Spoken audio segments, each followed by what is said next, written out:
Okay, what's going on, everyone? This is Greg Sablon, the painter servant on the grindstone. Really happy to be playing some Commander today. We have some special guests that I have not played with in a long time, and we're going to introduce them momentarily. But before we do that, be sure to scan that QR code on the top right-hand side of the screen, and you can figure out what I'm all about, especially the communities that I'm involved with, which include the Altars community and also the military community. And if you didn't already know, I used to be on the Commander Format panel, and previous to that, I was on the Commander Advisory Group, but no longer. Didn't quite make the cut this go around, but that's okay because I still support all y'all beautiful players out there that play our favorite game and are passionate about the format. Anyway, when you scan that QR code, you can see all the different social media outlets that I'm on. Of course, if you're here, you're on Twitch. That's great. If you want to look at any of the Commander decks that I've built up, I try to stay in touch not only with the game and really just the recent commanders that are out there, but try to get on top of all the brackets. And usually I go with bracket 3 and 4, and recently I've started to get into CDH. So if you're into any of that, be sure to look at my decks that are listed on Moxfield and just kind of figure out what I'm thinking when I make those. Of course, we have Sublime MTG Altars. I'm going to talk about that momentarily, and then the Alliance of Military Magic Players. But before you leave the stream and are thinking about buying singles, please consider using my TCG Player affiliate link, which will be posted in the chat. Thanks for stopping by. Okay, let's talk about Sublime MTG Altars and the Alliance of Military Magic Players. So as you can see there, also scan that QR code. You might be able to go to our page where my wife Michiko and her sister Kamiko do some really excellent work, hand-painted artwork, specializing in anime and very highly detailed works. So if you have a concept or a vision about making an altar with us, especially trying to pimp out your commander decks or your commander itself, please reach out to us and we might be able to help visualize your intent. So I think that would be fun. As far as the military magic community, I wanted to call out the Alliance of Military Magic Players, otherwise abbreviated as AMMP. If you support the military in general, and if you are currently active duty, reserve, National Guard, etc., please don't hesitate to reach out to us as we try to connect gamers from all around the world. It doesn't matter if you're deployed or stateside or on a ship, etc. If you have a good connection and want to reach out to folks stationed all over the place and get some games going, scan that QR code and let's make that happen. All right. And I think everyone's been waiting for folks to see who's going to be playing on the stream today. So let's go ahead and introduce our guests. And on the screen, what I'm going to do and just ask our friends, just some basic stuff, the usual, who you are, where you're from, what you do, how long you've been playing Magic, how long you've been playing Commander, and any other highlights that you want to throw out there, especially with regards to social media. And I do have all my guests today that are involved in a lot of social media, so we'll go from there. But left to right, as I mentioned, my name is Greg, the painter servant on the grindstone. I've been playing Magic for just a little over 30 years. Love the game. Been playing Commander since 2013, and really enjoy everything about the format. I've been in the military almost 20 years now. I think in about 3 months and change, I'll hit 20. But I love the game, love interacting with others, and the gathering is huge. So there's that. I think from here, I'm going to go ahead and pass the mic off to Ron, otherwise known as a girl named Ron. Welcome. Hello, everyone. Thank you for having me. I am a girl named Ron. I have been playing Magic since 2021, so just shy, which sounds crazy. It still feels like it's only been 2 years, but yeah, just shy of 5 years. I mostly Commander, but I have also dabbled in Standard for a while, and I love drafting limited cubes, things like that. I'm not exceptional at it, but maybe one day I will be. I enjoy it.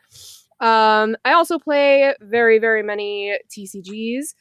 So while a majority of my content was heavily Magic influenced, I think moving into the new year, I want to showcase a lot of the other games that I play, as well as board games and just general gameplay, though Magic remains the game that I play the most at the moment.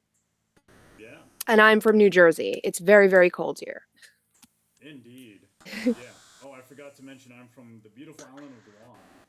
But of course, stationed in the military, I move all over the place, and my last duty station was in Korea, which I hear Ron wants to go check out next time on her next vacation. So, gonna provide some pointers about that. I am. Well, technically, my next vacation is London. I will be going to London in April, but Nice. Korea will be my subsequent. That'll be my summer vacation. Nice. Yeah, I'm very excited. Very cool. And I see the graphic that you sent over for our introductions. You're wearing the Spider Gwen Spidey suit. Is that did you use that for when the Spider-Man set came out? Yes, That's cool. I did use it when the Spider-Man set came out, and I used it a little bit prior. But I do attend a lot of conventions in general, like New York Comic Con, but especially gaming conventions like MagicCon and PAX and um, other kind of fun multi-game TCG board game type conventions. So it's always fun to have like a couple extra outfits that are either on theme or have to do with something in the event, and it just makes the experience that much more fun. So I have a bunch of fun costumes, but this was definitely a good reuse for the Spider-Man set. Hell yeah. That's awesome. Okay. Well, thanks, Ron, for that introduction. I think we'll go ahead and move right from you. We'll introduce Andrew. Thank you for having me. Yep. Awesome. Andrew, the mic is yours. Thanks. Yeah, thanks, Greg. Yeah, for those of you who don't know me, I'm Andrew Weber. I run the Commander Facebook group. You can see my beautiful playmat here. I have a QR code, so you can scan it and join. If you'd like to join, we'd love to have you. I've been playing Magic now for about 16 years. I've been playing Commander for about a good 15 years of that. I'll do sealed on occasion, cube, and draft events, but I don't play any 60 card formats anymore. I will if my friends want me to, be like, oh, give this deck a try, but I don't go out of my way to do it. Aside from that, you will see me this upcoming May at MTGCon Vegas for the first time. I have been approved to be a content creator per Wizards of the Coast, which I'm very excited for that. Been a long time coming. I have applied many, many times, as I think Greg is aware of, and Ron, I think you and I have spoken about it a few times in Connecticut. Finally got on their list there and their radar, so I'm happy for that. And you guys can always jump in my Facebook group looking for games, looking for players. We try to keep it a very positive experience. We don't allow toxicity or sales or trades. And with any other problems, my messages are always open. I don't get paid for it, but I love doing it and love providing a great community for everybody to just have fun, be themselves, and find like-minded players around the world. Yeah. No, that's Congratulations on your badge. Thank you. Andrew, can you elaborate a little bit more on the Facebook group? Because I think, if I'm not mistaken, it's the largest Commander Facebook group. And I just want to so the viewers know about that. Yeah, so I was the largest Facebook group for Magic in the world, period. There is a group that is bigger than I now that does all formats, all trades, sales, the whole 9 yards. But if you're looking for a strictly Commander format, we are the largest at 212,000 members around the world. I'm located over here in Massachusetts, and like Ron, we're getting a lot of snow on the East Coast today. But yeah, so 212,000 it started with 8 of us 12 years ago before Discord was even a thing. And it has just exploded and evolved into such a beautiful thing. And I've been able to make a lot of, great friends and meet a lot of great people along the way doing so. Yeah. No, I'm really happy for you, brother. And I think when we first met 5 years ago, I'm sorry, actually it was more like 7 years ago. Yeah. Yeah, things have definitely changed, and I'm really happy for your success, man. That's good. I appreciate that. Okay. Now, I think last but not least, a fellow artist, an altar artist, enthusiast. We have Guy from the Wizard staff. The mic is yours, actually, because you still do podcasts, if I'm not mistaken. So I want to make sure we highlight all the things that you do with all that. Guy, go ahead. Yeah, hello. My name is Guy. I am one half of the Wizard staff, an EDH podcast where we like to drink and talk about magic, as Greg also mentioned, but I also do altars. So the one that I have on screen is one that I've done for my commander. It's of Samus for the Wandering Rescuer. Big fan of doing that. I've been doing that since COVID. That was one of the projects that I took up during that time, and just have been able to do. I'm almost always doing it when I'm not playing the game. So between playing Commander and painting cards, those are my two primary things I like to do with Magic. And I've been playing card games for definitely the better half of my life, starting with Yu-Gi-Oh, but then primarily focused on Magic for about the last 8 or 9 years, and always Commander, no stray. Hell yeah. Mhm. Interesting thing about Guy is I think when some of my social media stuff started, coming off the ground, Guy was one of the folks that I think reached out to me, or I reached out to him. I forget exactly who reached out to who first, but I was on his podcast. We were talking about altars and things, and then I found out actually that Guy, if I'm not mistaken, you come from a military Navy family, and so of course you mutually support the same communities that I do. Yes, my father was in the Navy for, I think, 32 years, if I remember correctly. But he just retired about a year ago or so. But yeah, support our troops. Hell yeah.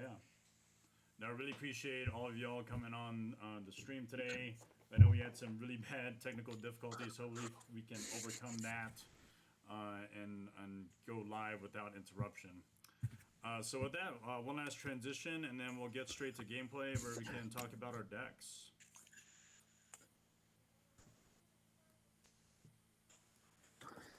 All right, we are moving to the gameplay screen, and I want to caution my fellow or my opponents here just really quick, because on Twitch there's a big fat magic card in the center of the screen.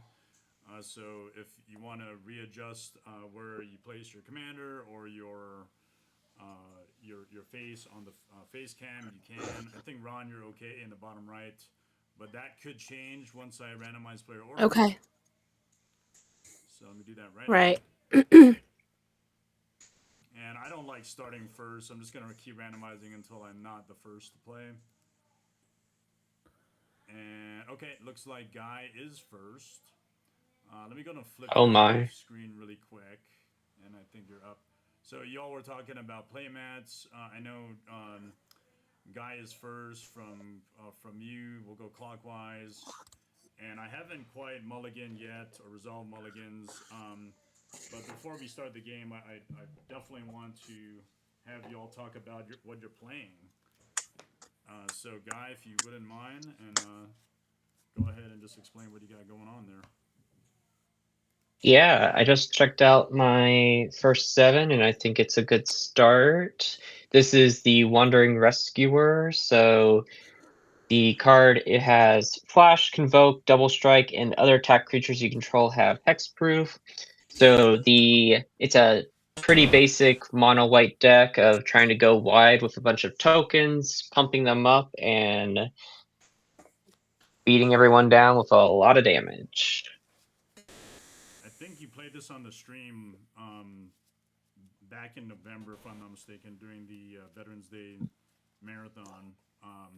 And it definitely slapped face. So, yeah, I just I just made some edits today to get ready. I put in like 5 or 6 new cards for Lorwyn and some other cards that I had been thinking about. So hopefully we'll get to see some of those and see how they do. Yeah. And I don't think I mentioned on the stream yet, but I think we're trying to aim for maybe some bracket 3, bracket 4. We didn't quite have that roll 0 conversation because we were dealing more with the AV audio visual difficulties. So I think that's what we're going for here is bracket 3/4. And so if it doesn't quite get to that, that's fine. But we're definitely not playing CDH today. Okay, we got Andrew next. Let's talk about Trostani. Yeah, so this is a new deck that you haven't seen yet, Greg. This is one I've been working on for a little while. This is Trostani 3 Whispers. Being over stream, I will say I got to be a little cautious of combat because of steps and phases. So there may be a time I say, hey, in response to this and that. But this is what's commonly called aiding and abetting. So I'll leave that part a little ambiguous, but it's going to be a lot of fun to see what's going to happen mid-combat. Yeah. Those activations, it just doesn't target your creatures. It could target any creature. I see what's going on. What? You're what are you talking about? You crazy man, you. Okay. Thanks for that. I am playing Toph, the first metal airbender. I'm sorry, the first Gross. metal bender, not airbender. No, she can be both. But I was really excited about this commander because I pulled a foil, not the very cool foil that's worth like $600. I just pulled a regular foil. And this was like literally the only commander I think from the Avatar set that I liked. So it's a lands matter style deck. Your non-token artifacts that you have are also lands. So there's some cool shenanigans and effects that could take advantage of that ability. And then she has an end step trigger where you earthbend 2. So your lands or your artifacts that you decide to earthbend can turn into a creature. So I would say there's not as many creatures in the deck as the usual type of deck because you can turn your lands or artifacts into creatures. But the key thing here is the non-token artifacts.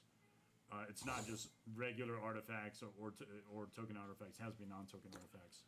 Anyway, I think there's probably one infinite combo in here that's enabled through a very Staxy-like card. And it's not stacks, but when it comes out, it's kind of debilitating. So there's a card called Storm Cauldron. I'm not sure if y'all are familiar with Storm Cauldron.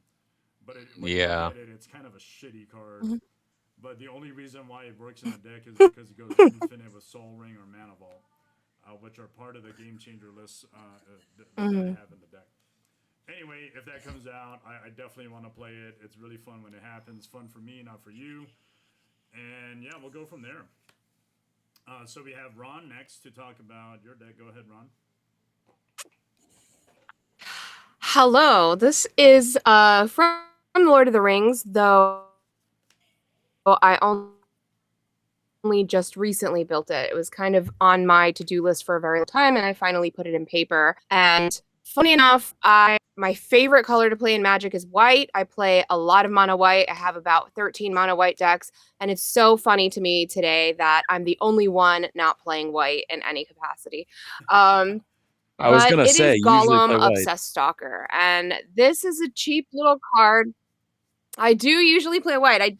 I had another mono white option, which is Toby from Duskmourn. I really love that deck. But this is my newest deck, and it's my least played, so I kind of mess around with it a little bit more.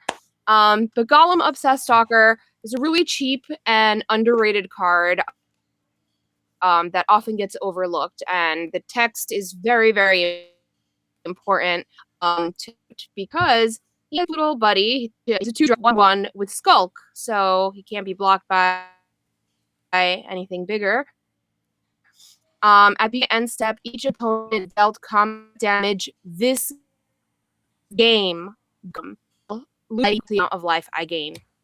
So I only have to hit you with Gollum one time, And then for the rest of the game, anytime I gain life, as long as Gollum's on the table. And so, of course, this deck cares about gain and life drain.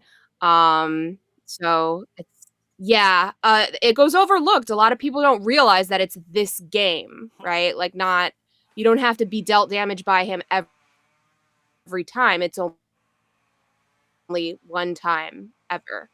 I was really excited to build this deck, and I spent a lot of time thinking about what I was going to put in here. There are a couple combos in it, like Sanguine Bond, kind of, gain drain situation. But obviously the damage has to be dealt in order for that to happen. And, it's not like boom, boom, boom, cards are on the table, I win. Stuff still has to happen for those combos to work. But cares a lot about. No, that's a really cool feature. I didn't even realize that about the quote unquote this game. That's pretty neat. Yeah. Okay. It's stinky. And I love a 2-drop commander. I love a cheap commander. I've been playing a lot of cheap commanders lately. Yeah, I remember. So I the first was game we played, was really interested in building this theme. So for it, even though it's not mono white, it feels white to me. It's like I don't even know you anymore. Feels familiar. I think the first game we played against each other, you were playing Giada, Font of Hope. So that was cool. All right. I was playing Giada, and Toby. So somebody in the chat just said I would have loved to watch Andrea. Yeah, that's my buddy Dan. But who yeah, is, Toby's a fun guy too. He makes beasts, and once you have there are 4/4 beasts, and once you have 4 of them or more. Yeah, that's my buddy Dan. I have a Toby deck as well, Ron, and he despises when I break it out. Toby's a fun guy. Yeah. All right. Well, thanks, friends, for showing off your decks. Let's go ahead and just play it. That is so funny. I've never seen anybody else play Toby. Oh, which is like fun to play. Oh, yeah. All right. I think we're all good now. There's still a little bit of a lag, it seems. But, Guy, I guess you could start us off. Okie dokie. Draw. I'm going to play a Windbrisk Height. It'll enter tapped. It has Hideaway 4. So I'll pick a card and then pass. All right. Start us off. We're going to start off very basic here with a Plains, and then I'm going to pass the turn. All right, very cool. And I'm going to draw. I think it's okay to play a Yavimaya, Cradle of Growth, tap it into a Mana Vault, and tap that into a Horn of Greed. Everyone gets to draw cards whenever they play a land. And I got nothing else. Turn 1 with the Game Changer. Okay. Yep. I know. All right. I am going to play a Swamp. Just nice, fair magic. And then I can draw a card. It is? That's Horn of Greed, right? Yes? Yep, you get to draw. Yeah. Okay. I was like, please confirm. Okay. Yeah, I'll pass. That's all I got. All right. I'll untap, draw.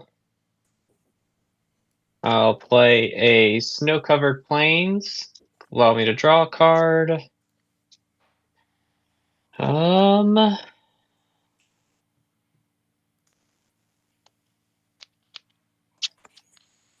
I guess just to get it out there, but I'm going to tap 2 and play Kinscare Sentry. So it's a new card from Lorwyn. When it attacks, I may put a creature card with mana value X or less from my hand onto the battlefield tapped and attacking, where X is the number of attacking creatures I control. And pass. All right. Draw for turn. We're going to play Woodland Bastion, which will draw me a card off of Greg's Greed. And then 1, 2, 3, 4, 5, 6, 7. Then we are going to filter into green. And I'm going to play Land of War Elves. 3, 4, 5, 6, 7. I'm going to lose the one floating and pass the turn to Greg. All right. I took a damage to Mana Vault.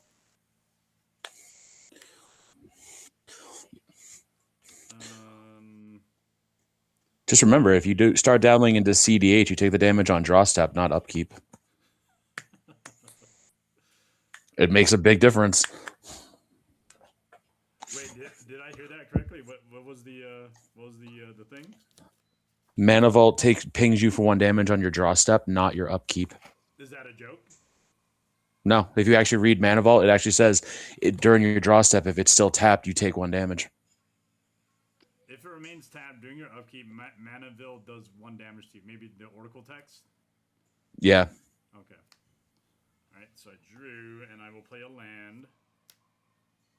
And I will not let it shock me. I'm going to draw a card off of Horn of Greed.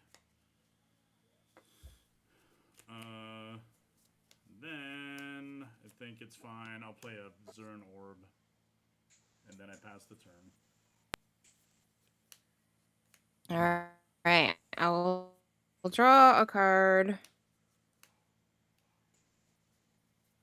Ooh.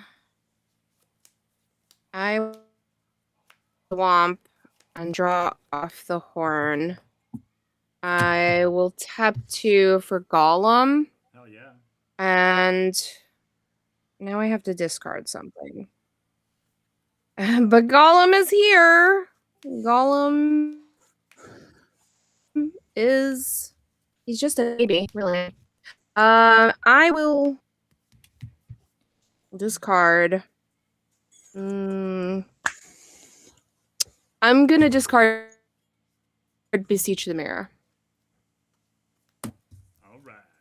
Very nice. And I'll pass. All right. Untap. Upkeep, draw.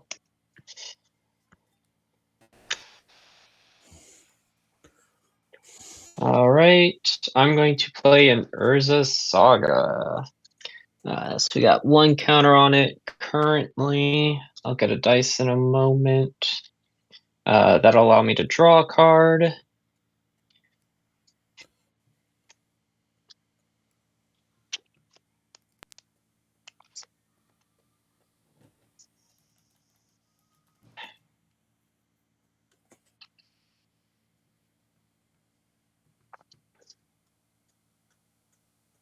I think what I'm going to do is just play Martial Coup for X equals 1 and just create 1 soldier creature token.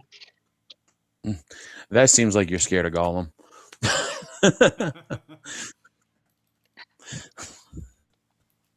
He's just And a little that'll be it. guy. He's fine. All right. We're going to untap, upkeep, and draw. We are going to play a Rogue's Passage. All right. And then Love that. we're gonna start. Ron, your commander doesn't have Hexproof or Shroud, right? No, he has Skulk. All right. Well, now it's going to have Indestructible and Goaded with Redemption Arc.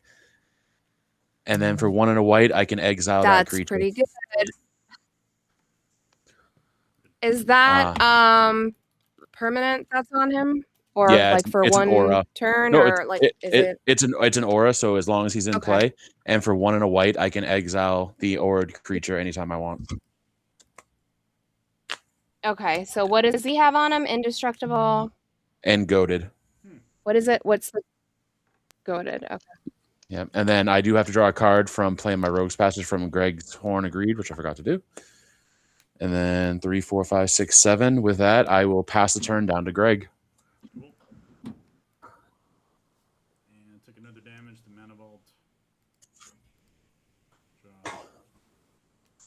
you have those lands you could sacrifice. Yeah. I have a cool land that I would like to sacrifice. I just won't do it right now. Flagstones of True Care. It's a pretty gnarly card, I won't lie. I love that. Let me draw a Yeah. card from Horn of Greed. And then I think we'll tap 3 mana for a Terra Symbiosis. Whenever you put 1 or more +1/+1 counters on a creature I control, I may draw that many cards. Do this only once each turn. Pretty cool. And I will pass after that. All right. I'll draw a card. I will play a Myriad Landscape tapped. And Draw your card. I'll draw a card. I will play a Vampire Cutthroat, which also has Skulk and Lifelink. And I will go ahead and move to combat. I am going to... Sorry, there's a weird glare spot. I'm going to swing Gollum at Greg for 1. Pew, pew. I'm going to try commander damage just in case. Yeah. I mean, I doubt I'll hit you with him 21 times, but you never know. Right on, right on. Okay. Yeah, no blocks. Damage taken. All right, I'll pass. That's all I got. All right. Untap, upkeep, draw. And then... Real quick, does Golems trigger at the end of your turn, Ron? No, because I haven't gained any life. Oh, okay. Okie doke. So once Sagas 2. I gain life, then anything I gain, Greg will now lose.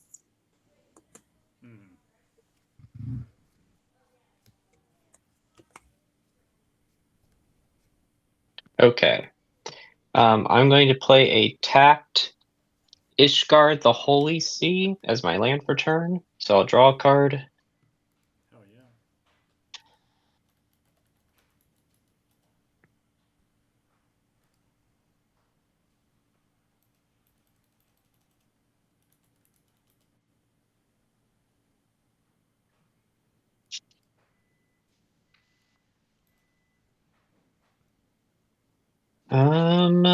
I think then I will, for 3 mana, play Cosmogran Zenith.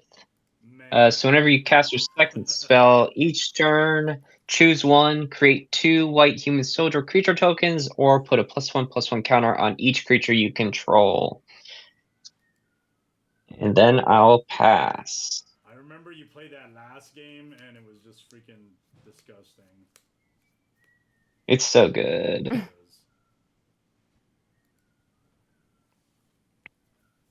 All right, my turn.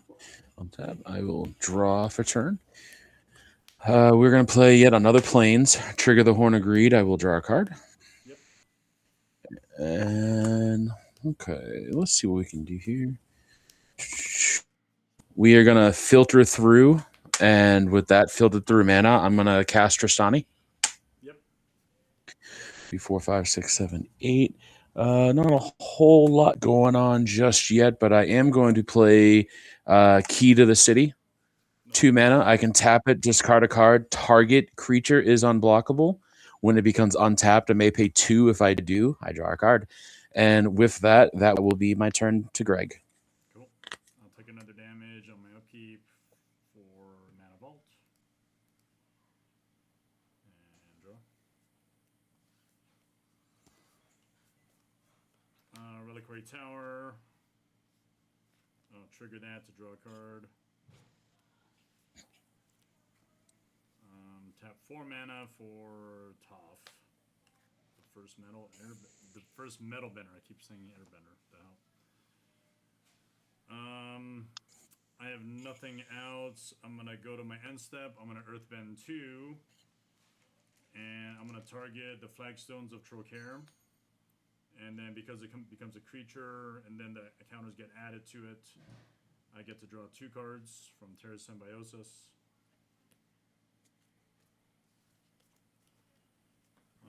3, 4, 5, 3, 6, 8. I have 8 cards in hand. So I have to discard.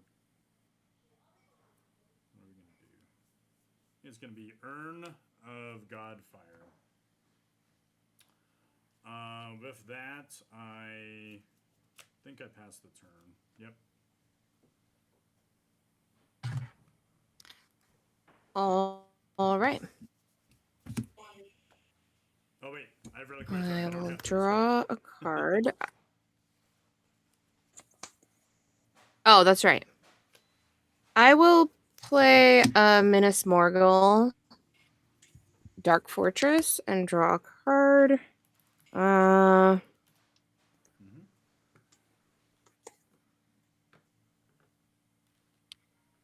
What do I want to buy? I have such options. All right. I'm going to tap 3 for a Vampire Nighthawk. It has flying, death touch, and lifelink. It is a 2/3. I will move to combat.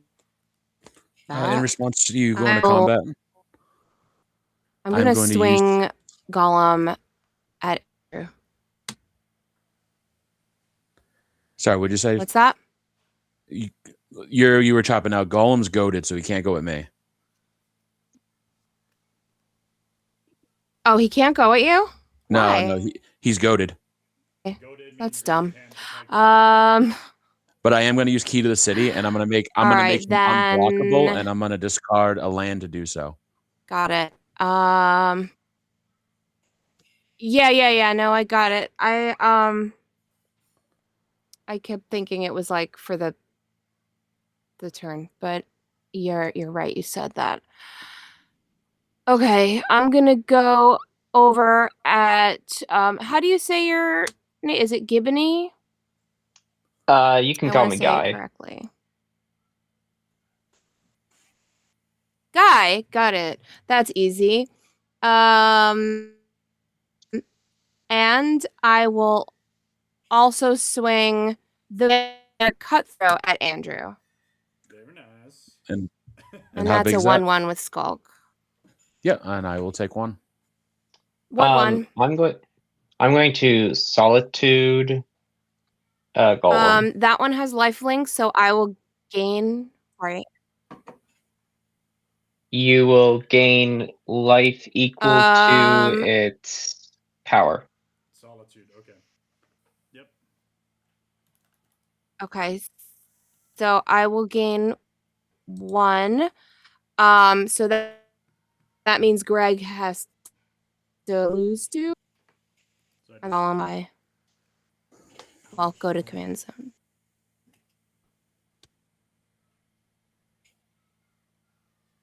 Two. Okay. Because I gained 2, so you'll lose 2. And that's it. I'll pass my turn.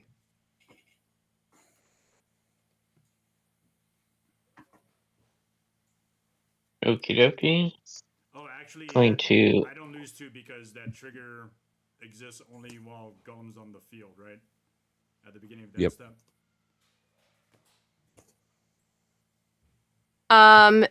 Yes, but does this damage that Andrew took happen before he dies? Yes, but does this trigger happen before he dies? So you'll still gain the 1 life off of the attack on Andrew. You'll still gain that life because you hit me with a creature, but Gollum says at the end step, if an opponent or each opponent dealt damage by a creature this turn, he's not there to put his trigger on the stack at the end of the turn.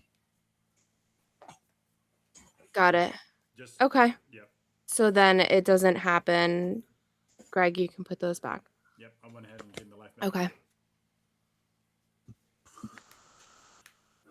Okie doke. I'm going to draw. The third counter will go on Urza's Saga. I'm going to tap it for a colorless to float. No doubt.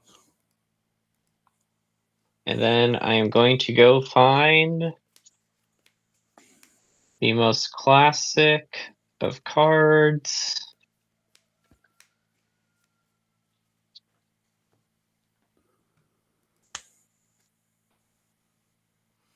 Soul Ring. If it's the last card, oh, there we go. Okay, cool. Soul Ring. Yep. Whew, excuse me. All right.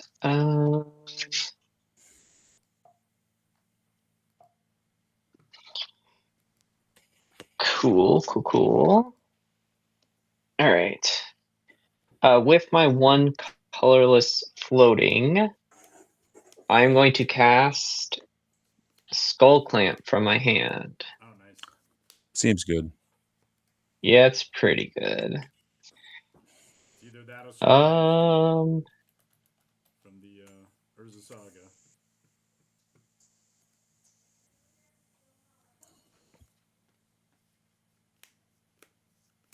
For a white and Soul Ring, I'm going to cast Recruiter of the Guard. Noise. So trigger from Cosmogrand Zenith, I'm going to create 2 human soldier creature tokens. Recruiter of the Guard will allow me to go find a creature card with toughness 2 or less, reveal it, put it into my hand. Sarah Ascendant. I do not run that, Okay. but that would have been good. I'm going to go find my other favorite 1-drop, Ocelot Pride. Nice.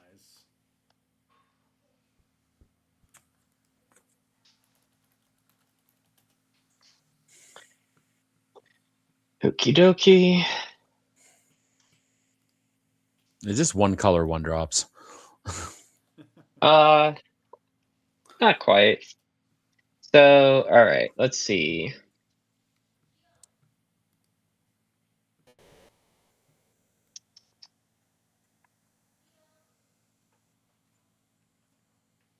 With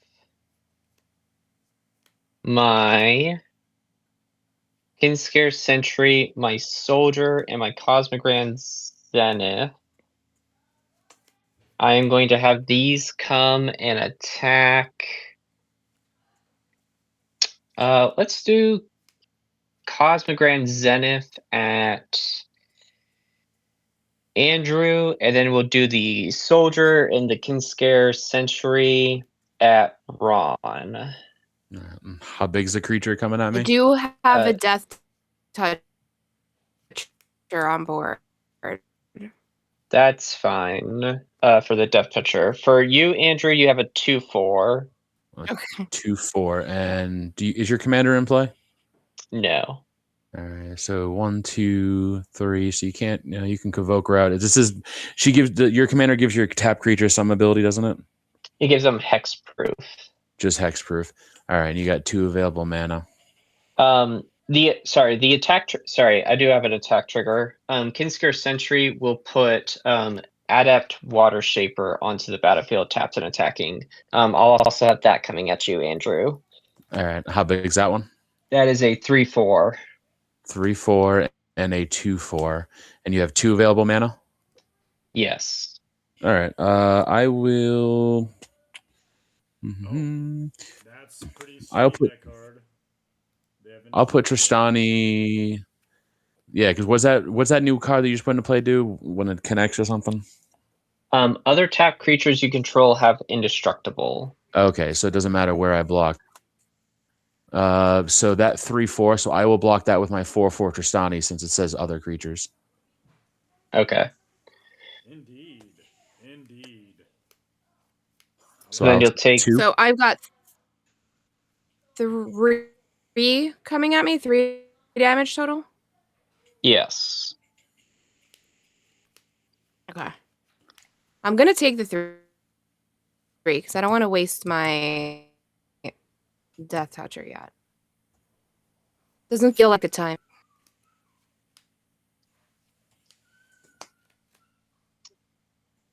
Okay. Kinscare Sentry does have lifelink, so I will gain 2 life.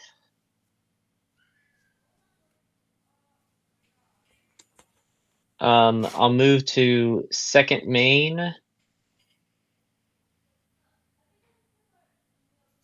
And I'll put out Ocelot Pride. No doubt. 1, 2, 3, 5. I have the City's Blessing from Ascend. So then I will go to my end step,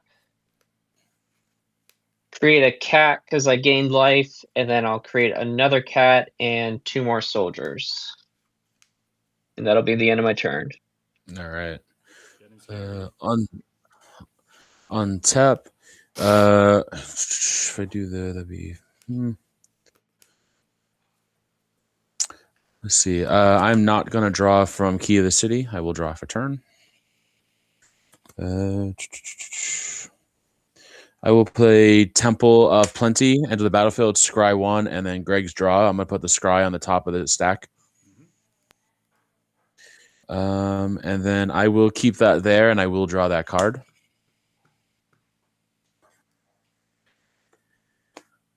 And then from there, I am... You have a lot of creatures over there, don't you? Yeah. Okay. I'm going to play Promise of Loyalty for 5. For each player, they put a vow counter on a creature they control. Then you sacrifice all other creatures that you didn't choose. And then the creatures with vow counters on them cannot attack me or my planeswalkers. Let's see. I have a response to that, I think. I'll sack Flagstones of Trocair to Zern Orb. And then I get a trigger off of Flagstones. I get to look for a Plains and put it into play. And because it was Earthbend, it comes back in. Then I'll put the Val counter on Toph. 2 life first. And I get a Plains. It doesn't have to be a basic Plains, it could be any Plains. So I get Jetmir's Garden in.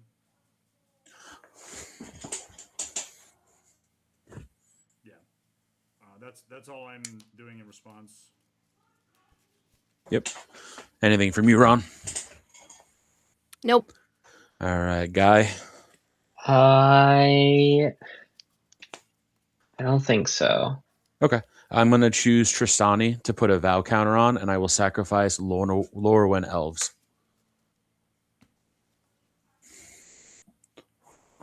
All right. So it's on me.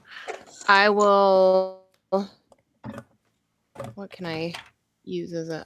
I'll use this. I will put the counter on the Nighthawk and sacrifice the Cutthroat. Yep. All right. I'm going to put a Val counter on Cosmic Grand Zenith. If you didn't have the Skull Clamp, I probably would not have done the board wipe, Guy. That's fine. But I think it might actually have just been a good time for a board wipe anyway.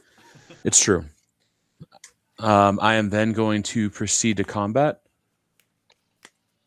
And then, Guy, I'm going to come in with 4/4 Commander Trostani, and I'm not going to use Key of the City because you don't have any blockers. All right. So 4? Yep, 4 Commander. Cool. And that will be my turn. Right, I'll untap, I'll take a damage from Mana Vault, draw a card.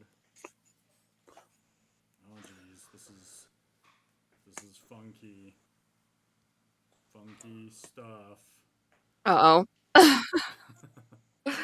You sound too pleased to be using the word funky. I just love this card. The giggles. Badger Mole Cub. The joy is palpable. Yep. So when it enters Earthbend 1, I think I'm going to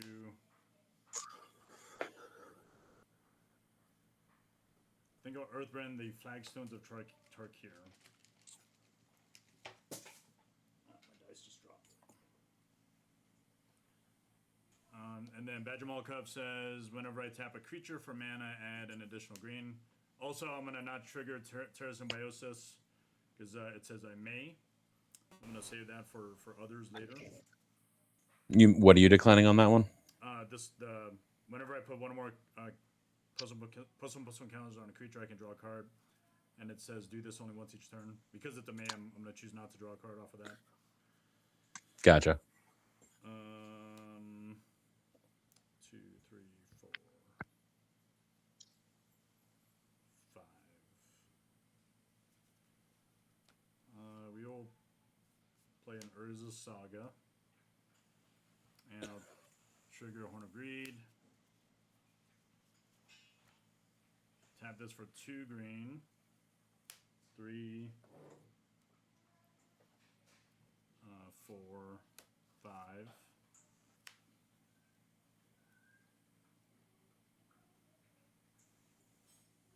And we'll play a very cool card called Ashaya, Soul of the Wind, the Wild.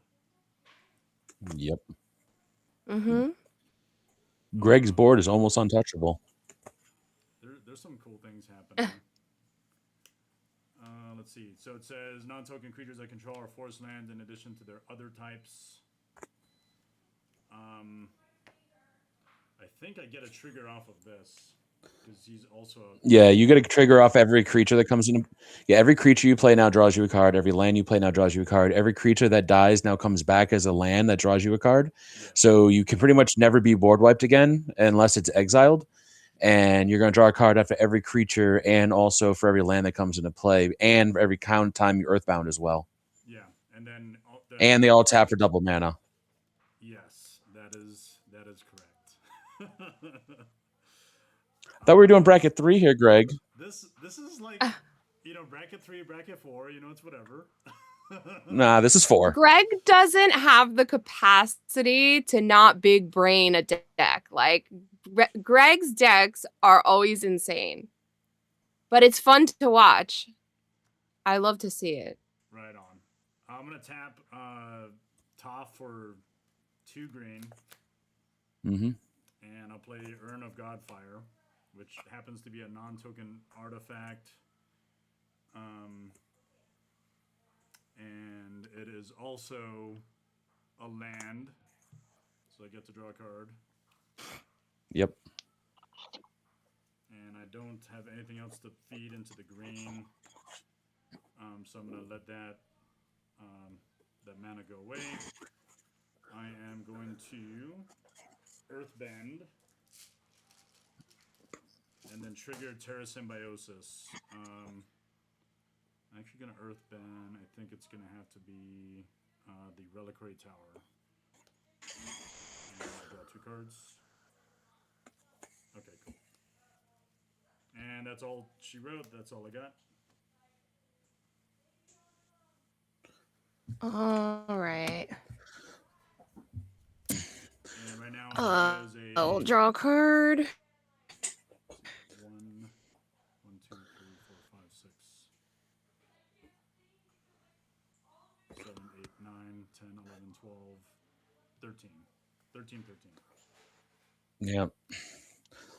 Yeah, we pretty much have to take you out, Greg, or we're dead within 2 turns. Yeah, I think that's a good assessment. Yeah. It's not bracket 3. Not by a long shot. Yeah, it's definitely not bracket 3. I would say bracket 4. Yep. So I may have misled you all, but we didn't have a good roll 0. That is my bad. Me being a former CFP. That is. Oh, I'm okay with it. It happens. I'm gonna play Cabal Coffers. Gonna draw a card. I am going to crack my Myriad Landscape. Yeah. So I'll chuck that. I'm gonna search for two basics. Put them in tapped and shuffle. Does that count as lands entering? Not as No, playing a right? land, no. Yeah, not for Hornet. For the greed? Yeah, unfortunately. Yeah. No. Okay, good. 1, 2. Because I hate to like pass up the opportunity to draw cards, but then I also like don't want to have to discard things either. So I'm like, oh, what do I do? Yep, makes sense. But I Greg. could really benefit from having more lands. So Greg, are you running Life Gift in that deck? I am not. If you can enlighten me, I'll. How do you spell it? Just Two and a Life Gift. just Life Gift. Okay. Yeah, go ahead. Ah, that's cool. Whenever land comes into play, I Not may just- gain a life. I am Not just yours. That seems legit, though. That's any land. and I can't. An opponent's land. Holy hell. That's I actually can't pretty use fun. the coffers on its own, right? I need to tap 2 to use it. Yeah, it doesn't produce mana outside of its own ability. Right. Actually, you So could tap it prior for to green because of Greg's Yavimaya, though. Yeah, you could. I'm just trying to think of. Oh, okay. So I can tap it for. All right. So then. All right. Actually. No. Yeah, I need to get something out of my hand. So I hate to not flash this in, but I'm going to play an Orcish Bowmasters. Hell yeah. Whenever an opponent draws a card except for the first one they draw each That's definitely going to hit me. draw step, I like it. Bowmasters deals 1 damage to any target, and then I amass an orc. I believe, yeah, the orc is when I come. So I'm gonna keep my orc, and then I'll pass the turn. Very nice. Okie dokie. Really gonna have to rely on my draws now. Yeah, if you have Farewell, that's the only way we can really stop Greg. I have Morning Tide's Light, which would that work, or is No. that? He'll just bring everything back because they're all lands. So I see. Yeah, I did not slot I did just buy a Farewell, and I had thought about it, but I did not put it in the deck. So Ugh, hey, as much as I love white, I hate Farewell. I know it would do the thing, but I hate Farewell so much.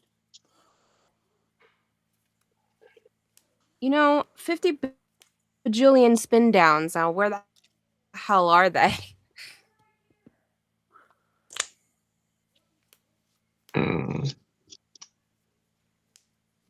Don't know if I can sequence this the way I want it to go. that orb is probably the most thing that's got to go on Greg's board if we can get rid of a non-land permanent. Zoran Orb is pretty legit. Because he can just sacrifice all his lands, which is now all his creatures, to gain 3 life per, and then they're all going to come back anyway.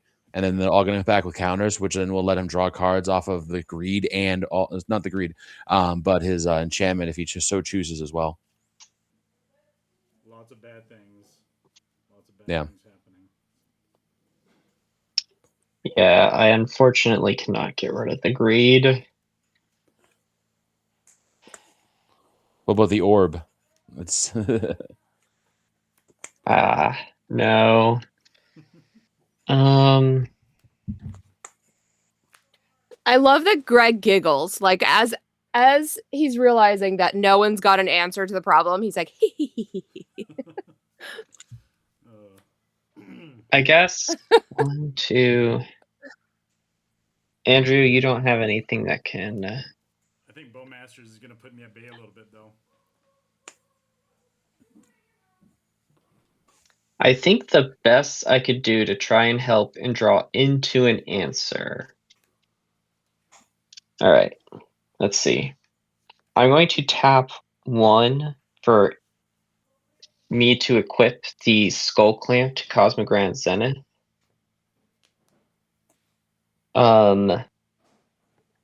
Ron, you have a Flying Death Toucher, right? I do, yes.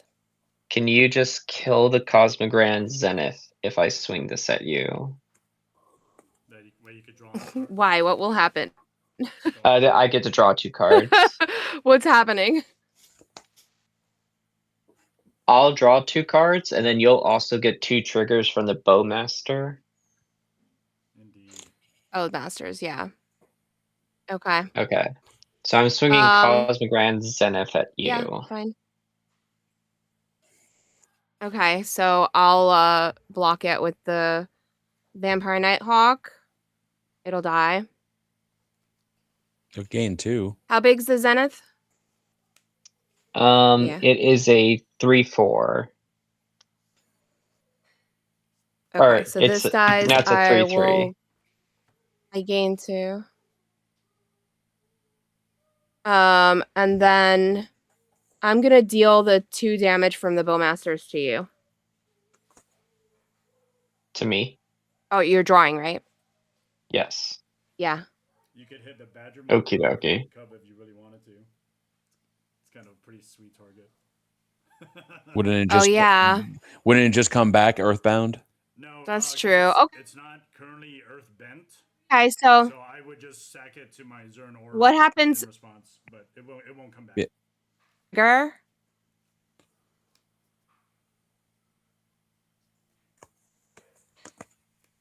Yeah, if you wanted to kill the Badger Mo Cub, it won't come back. It wasn't Earth bent.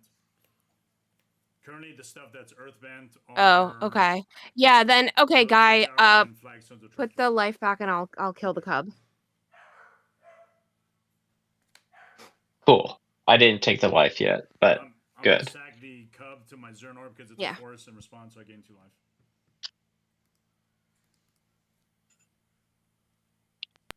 Awesome. All right. Badger Mo Cub We did that. should not Awesome. Okay. I will play a land. This will allow me to draw another card. So you can send another 1 somewhere. I don't.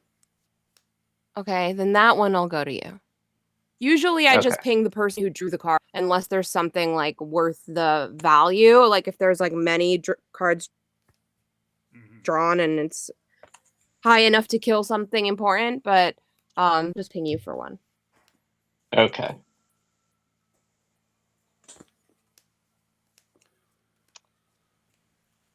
Well, I did not draw into something that could get rid of stuff on Greg's board, unfortunately.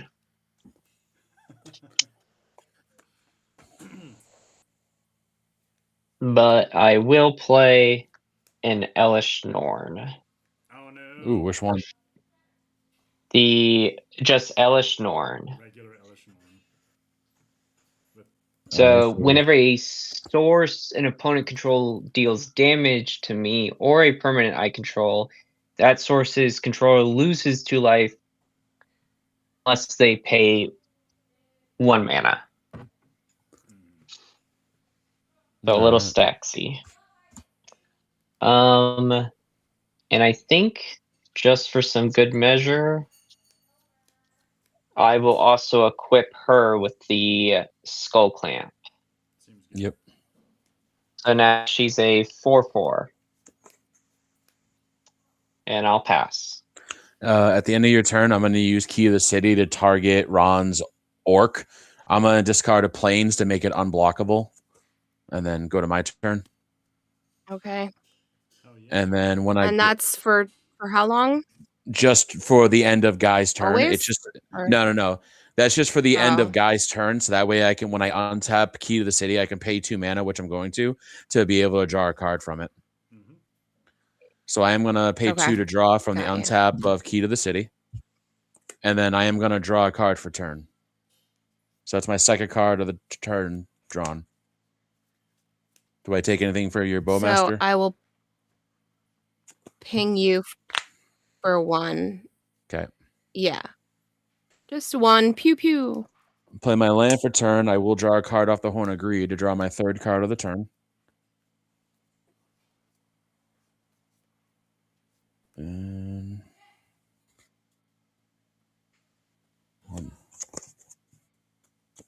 not a lot of good targets right now.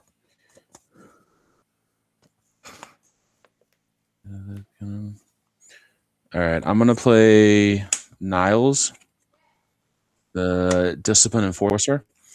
At the beginning of my Did you end draw step, for the horn? yeah. All right. I will send another 1 your way. All right. Niles, Discipline Enforcer. At the beginning of my end step, I put for each player, I put a +1/+1 counter on up to 1 target creature that player controls. Each creature with 1 or more counters on them can't attack me and my planeswalkers unless they pay mana equal number of counters on them. So I am going to move to end step. I'm going to put a +1/+1 counter onto my own Niles. I will put a +1/+1 counter on Greg's Ashaya. I will put a +1/+1 counter on Ron's O's Borgmaster, and I will put a +1/+1 counter on Elish Norn. Sick. And then it is Greg's turn. Okay, I'm gonna sack 5 Sons of Tricure to use Urn Orb. Do the thing with the Earthbend. Yep. That comes back in, tapped, and I get a Plains.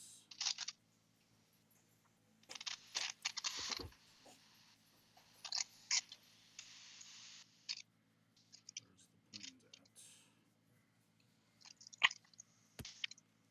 Sacred Foundry. That's what I'm looking for.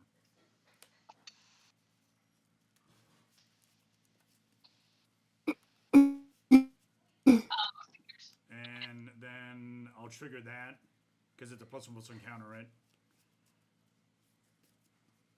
That gets added to a creature. So I'll draw a card off of that. This Terra Symbiosis. Is that your second or third card? So it's not during my usual draw, so you can. Greg, is that your second or third draw? It's just the first draw from his You. putting the counter on there. So I'm gonna go to my turn now.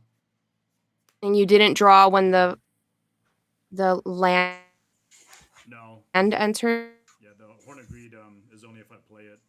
Alright, so I'm gonna go ahead and take a damage. So I'll ping you, Greg. Okay, sounds good. This goes up to 2. I have only 1 Earthbent land. That's the Reliquary Tower.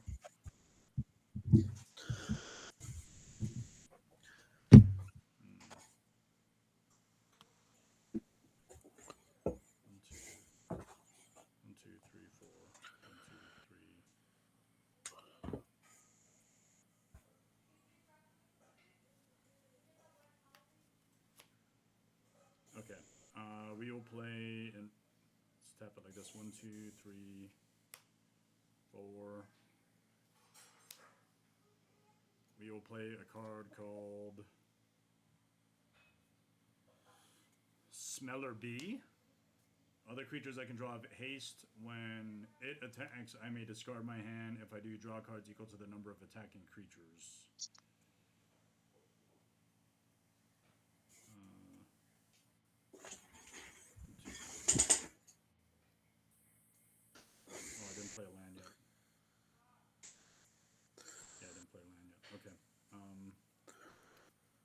this land, I draw a card, and then I guess I'll get pinged again. Mm-hmm. Oh, and then I drew a card. I'm gonna draw a card off of Smeller B, so I'll get pinged again because it's a land. At least the nice thing is that I have this vending machine in my basement. I can go get myself a refreshing Mountain Dew whenever I need one. Look at that. Right? That's fancy. 3, 4, 5. Yeah, I got a vending machine, a traffic light, and giant magic cards down here, and on 85 inches where I'm watching the game. Us play. Play Boomy, Eclectic Earth. Oh no, that's such a big head. And then so he Earth bends 1. I'm gonna Earth bend.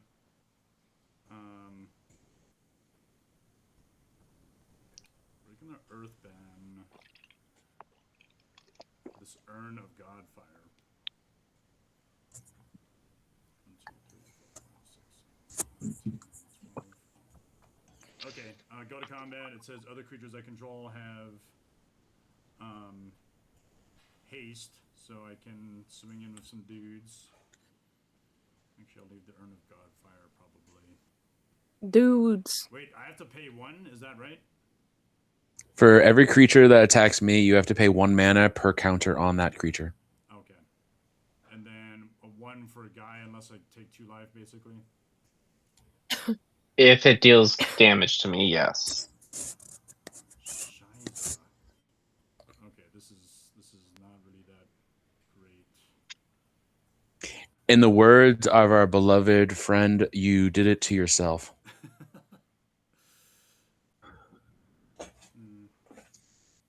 I'm laughing as I blow my nose. What's the toughness of the Elish Norn guy?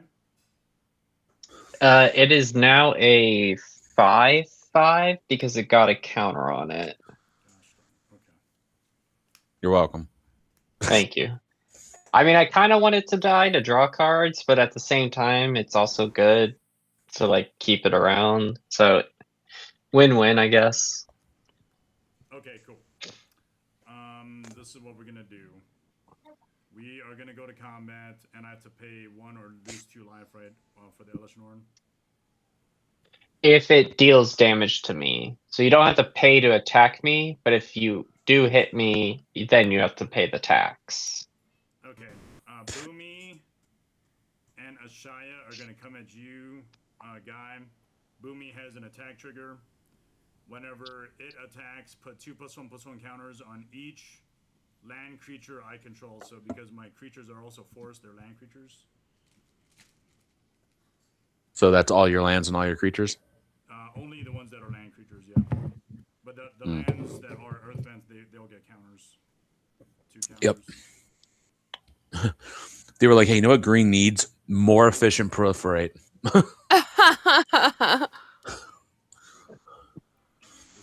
2 counters like that. Okay, cool. So it's only these 2 coming at you, Guy. And, How big are they? They are 6, and then 1, 2, 3, 4, 5, 6, 7, 8, 9, 10, 11, 12, 13, 14, 15, 16, 19 for Ashaya, and then this is 6. So that will kill Elish Norn like you want if you block. Yeah. And Yeah, I so think there's Elish some Norn counters will... that put on. I'll just go ahead and draw 2 cards, and I can get pinged again twice. Yes. I will have Elish Norn block the Ashaya, the bigger one. Okay. So that dies. Because they both hit me at the same size, and basically Greg will have to pay 2 or take the 4, right? Yeah, everything, all damage is dealt at the same time. Okay. Creatures aren't removed from combat until state-based actions are checked, which is why lifelink saves you in combat if you go to 0. Gotcha. Okay. So, I'll take 4. okay. I will draw 2 cards. Ron, do you want to hit me or do you want to hit Greg? No, I'm gonna hit. I'm gonna hit Greg. Thank you. Okay. Right on. Okay. For I will go to my those end 2 step, card draws. and I will put Yes. Earthband on. Earthband is going to. If you haven't had Baja Cabo Citrus yet, I highly recommend it. I'm not a big Mountain Dew fan. So I'm earthbending on Smelter B. Yep. Okay. They just took Baja Blast Mountain Dew and mixed it with orange soda. And that's all I can do. I pass the turn. Oh, is that all? That is. Yeah. Is that? Oh, is that a? Is that all? Is that a dual land I see? Yeah, it's just kind of hanging out there. Yeah. All right. I will draw a card. Earthbent. So stuff with yellow counters on them are earthbent. Stuff that So Greg, I know you like doing altars with Guy. I just thought of one. You should probably do an altar of Toph as Ness from Earthbound. Oh, Elliot Ness, right? Or is it just Ness? Well, I think it's just Ness from the Earthbound series in Smash Bros. Oh, right on. The kid with the ball cap and the. All right. I'm gonna play a swamp and draw a card for that. This guy's not earthbent. Just has counters. So I have 1, 2, 3, 4, 5 swamps. So I'm gonna tap my coffers for 5. I'm gonna use 4 of it to play Gollum. I like that organizational system. So there's 1 floating from the coffers. Let's see what I want to play with it. I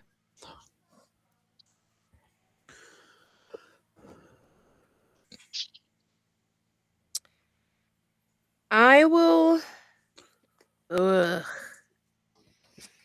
1 floating plus the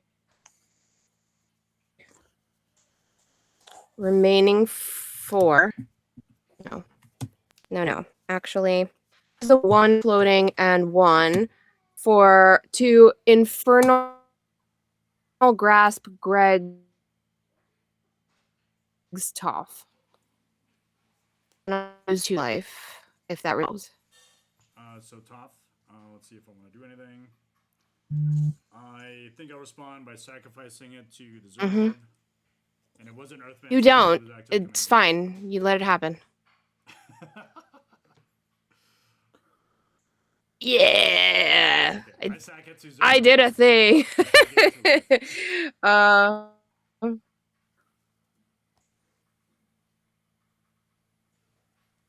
I will use my remaining 3 for veto. Oh no, combo piece. Try to get him out of the glare spot. And then that's all I'll do. I will pass the turn. He's not one of the combos in it. Okay. He can with yeah, he's not a combo. I do have the Duskborn combo. The 2 yeah, I have the Sanguine Bond and the Exquisite Blood, but also with veto it works as well. So yeah, there's options, there's pieces. I shall pass the turn. All right. Untap, upkeep, draw.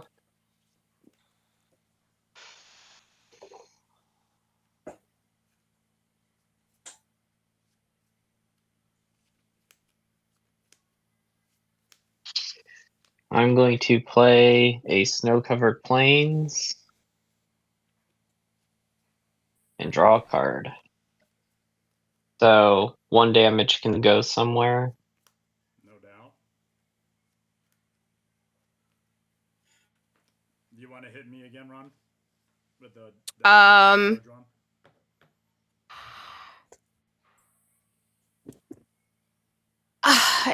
I feel like like you're the problem. So like, yeah, I feel like that makes sense. Yeah. Okay. Let's do a little pingroo over Craig. Sorry, Craig. I feel bad. No, that's fine. There's a lot of crazy stuff happening over here.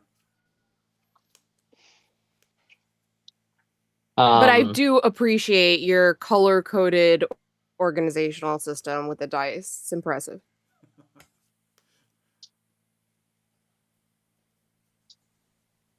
Okay.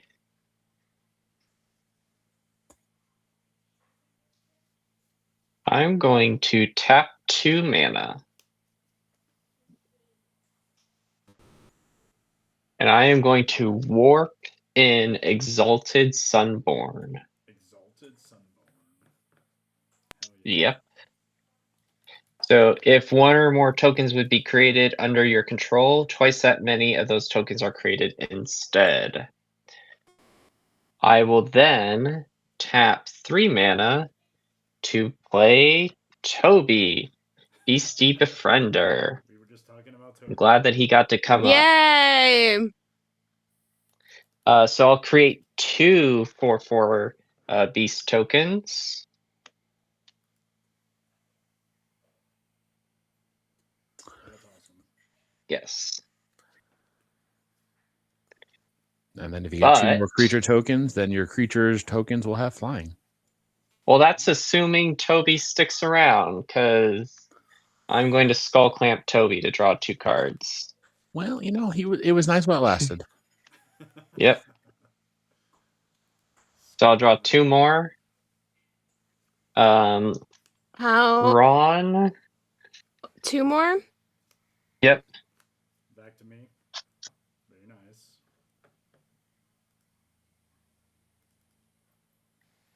All right, Guy. I'm giving you those 2 because now you're doing too much. So Noise. you can take those 2. That's fine.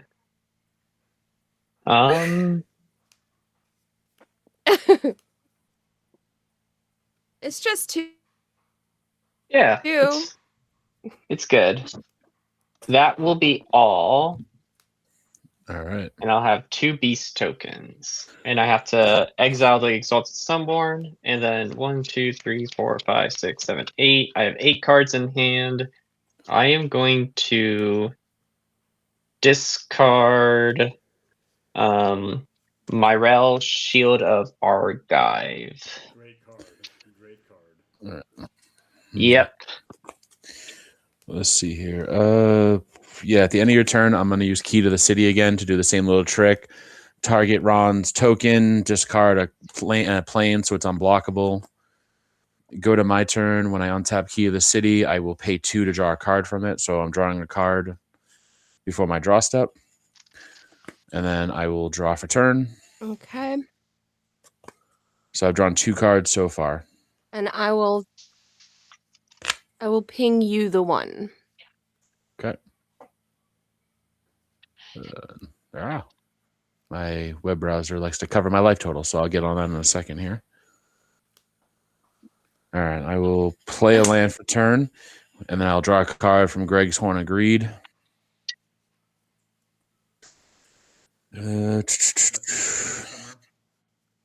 Yep.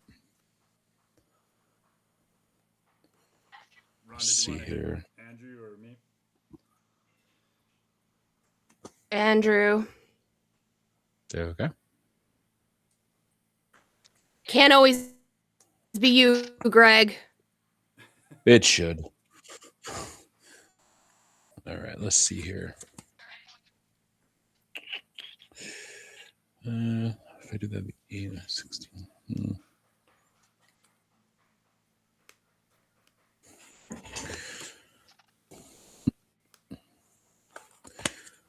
1, 2, 3, 4. All right, I'm going to pay 4, and I am going to play Crescendo of War, an oldie.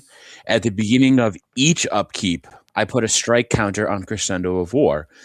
Attacking creatures get +1/+0 for each strike counter on Crescendo of War. Blocking creatures get +1/+0 for each strike counter on Crescendo of War. I am then going to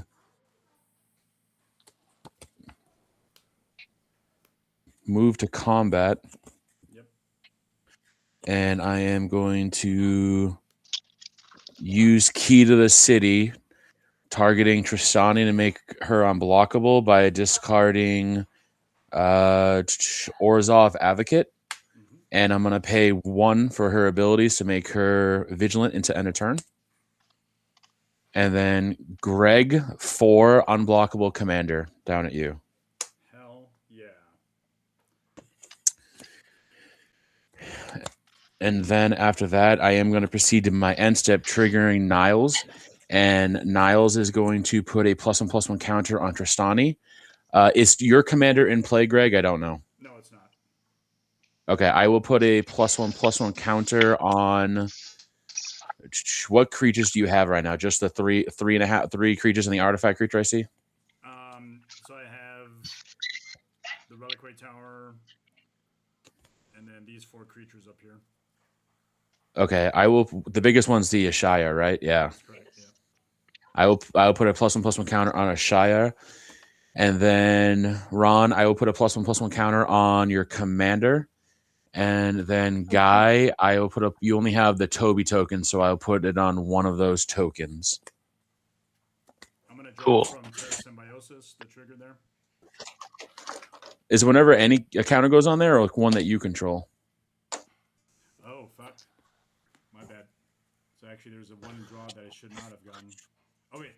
That happened. Oh no, actually, whenever I put. Okay. Yeah. Yeah, my bad. No, that's a good. No worries. All right. Well, then take 1 for that card draw, Greg. It's your turn again. Yeah, actually. And then with that, I will. Unfortunately, I was not able to draw that. Yeah. Oh, good. I will proceed to Greg's turn, and Crescendo of War will now get its first counter. So all attacking creatures get +1/+0, and all blocking creatures get +1/+0. Okay. Let's see. I feel like the mana vault For Ebsies? As long, this. Gain 2 life at the end step.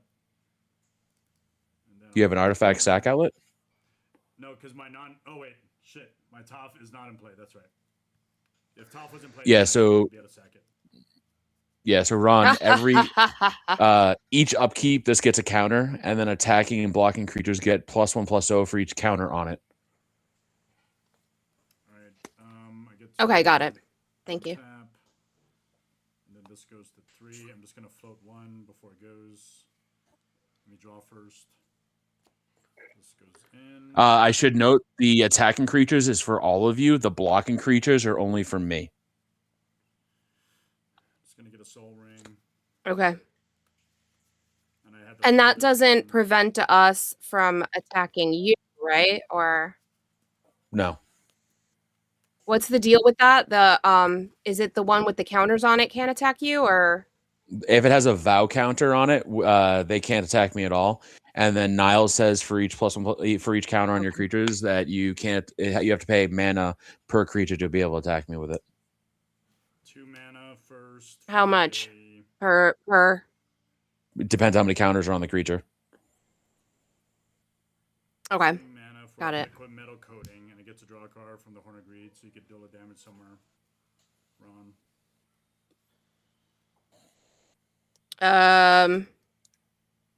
I will deal it to you. Cool. I'm going to tap liquid metal coating to make Orcish Bowmasters an artifact until end of turn. Yep. Say goodbye to the Bowmaster. We're gonna go like this. Okay.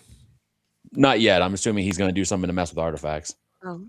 I wish to do so. Oh, okay. Do artifact Well. mutation, destroy target artifact. Yep. So what's happening? So I'm gonna target the Bowmaster because it's an artifact now. Destroy target artifact. I get X Okay. 1 green creature sapling tokens put into play, equal to the mana cost. So I got 2 saplings. 2.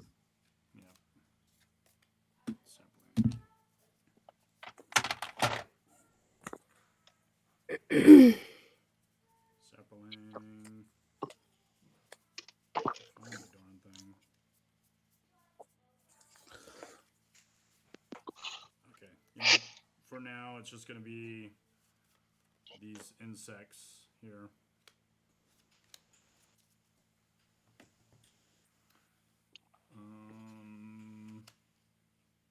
So no more pesky bowmaster.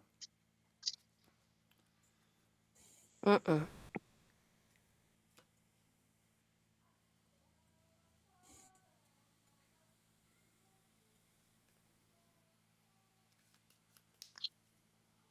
is happening? What is happening?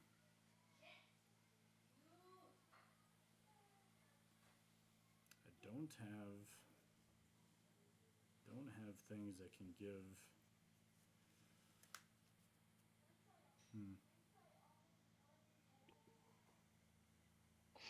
I need something that can give trample. Okay, first we'll do land for turn. And it's going to be a Windswept Teeth. Draw a card. Crack Windswept Teeth. I was going to get a regular forest.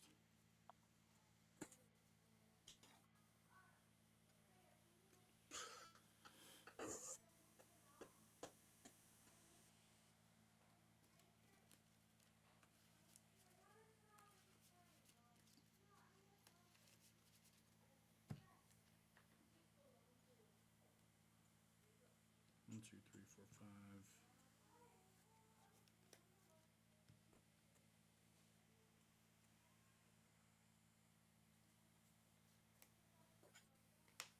One, two, three, four, five. 6.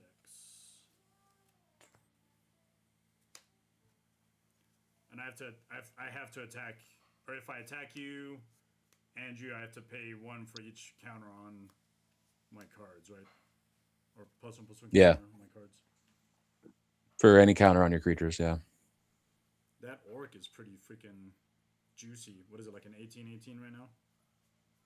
18, yeah. Okay, no trample or anything weird like that, though. Nope. Okay, 1, 2, 3, 4, 5, 6, 7. 1, 2, 3, 4, 5, 6. Actually, do it this way: 6, and we'll play Toph again. Boo. And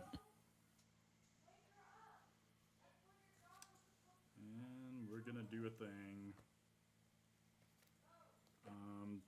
We're gonna swing. Oh, you got Beast over there. 4, 8. Then the big orc. Dang it.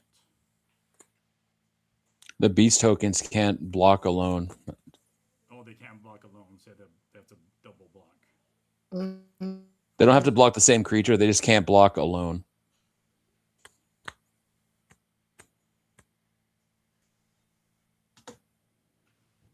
What the heck am I doing here? Damn it. I don't have to attack. Nope, you're not required. 4,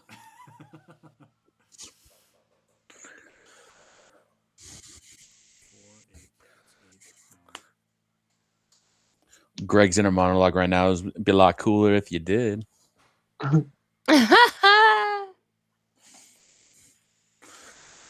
Wait, so if But I they- attack with Boomy, you could double block, or you can't block, Guy? I could block. I would just have to use both of them if you're only attacking me with one creature. Ah, gotcha. So you might actually, you could block Boomy. I don't. And don't forget, they will get +1/+0 because of my Crescendo of War, Greg. Oh, right on. Yes. That's all attacking creatures. Okay, I think that's what we're gonna do. We're gonna send the team again at Guy. So these guys are still around. Okay, yeah.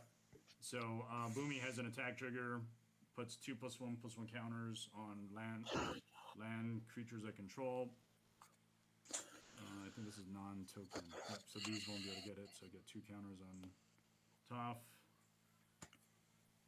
2 counters on this guy.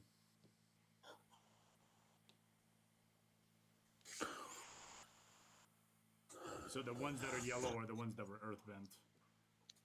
And then I'm just going to go and draw 2 cards off of Terra Symbiosis. Okay. And yeah, that's how it comes at you, guy. How much damage is this?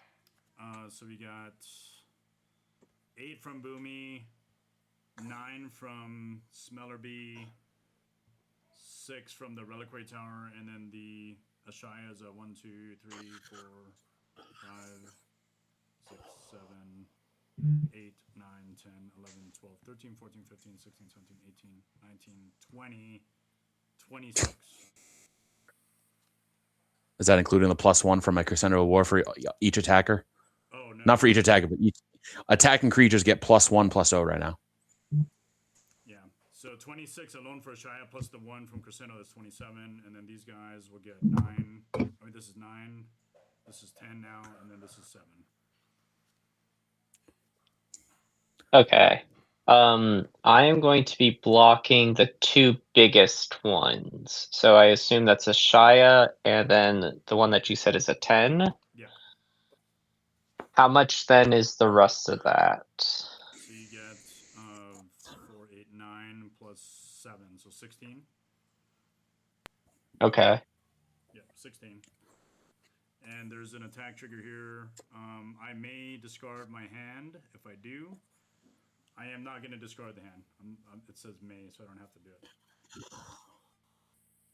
All right. And with that, I'm going to go to my end step. I think I'm going to put 2 counters on Ashaya. Make him earthbent. Yep. That's all I can do.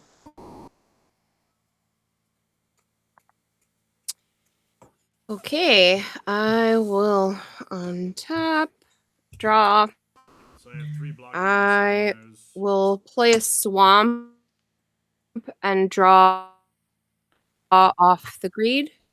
I'm really glad that I still have hot water during the snowstorm here, Greg, because I'm going to need a shower after this game.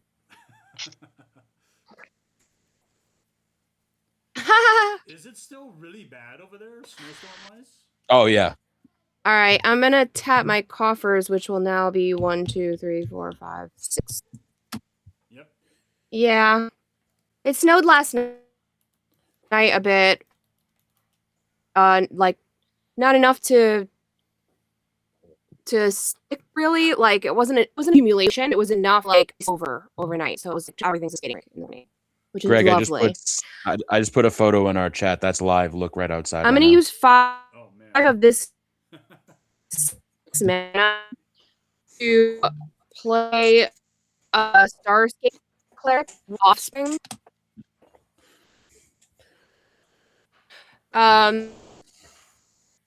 So Starscape Cleric is flying. This creature can't block, and whenever I gain life, it's summoned with the other. So the tricks. I have 1 mana floating.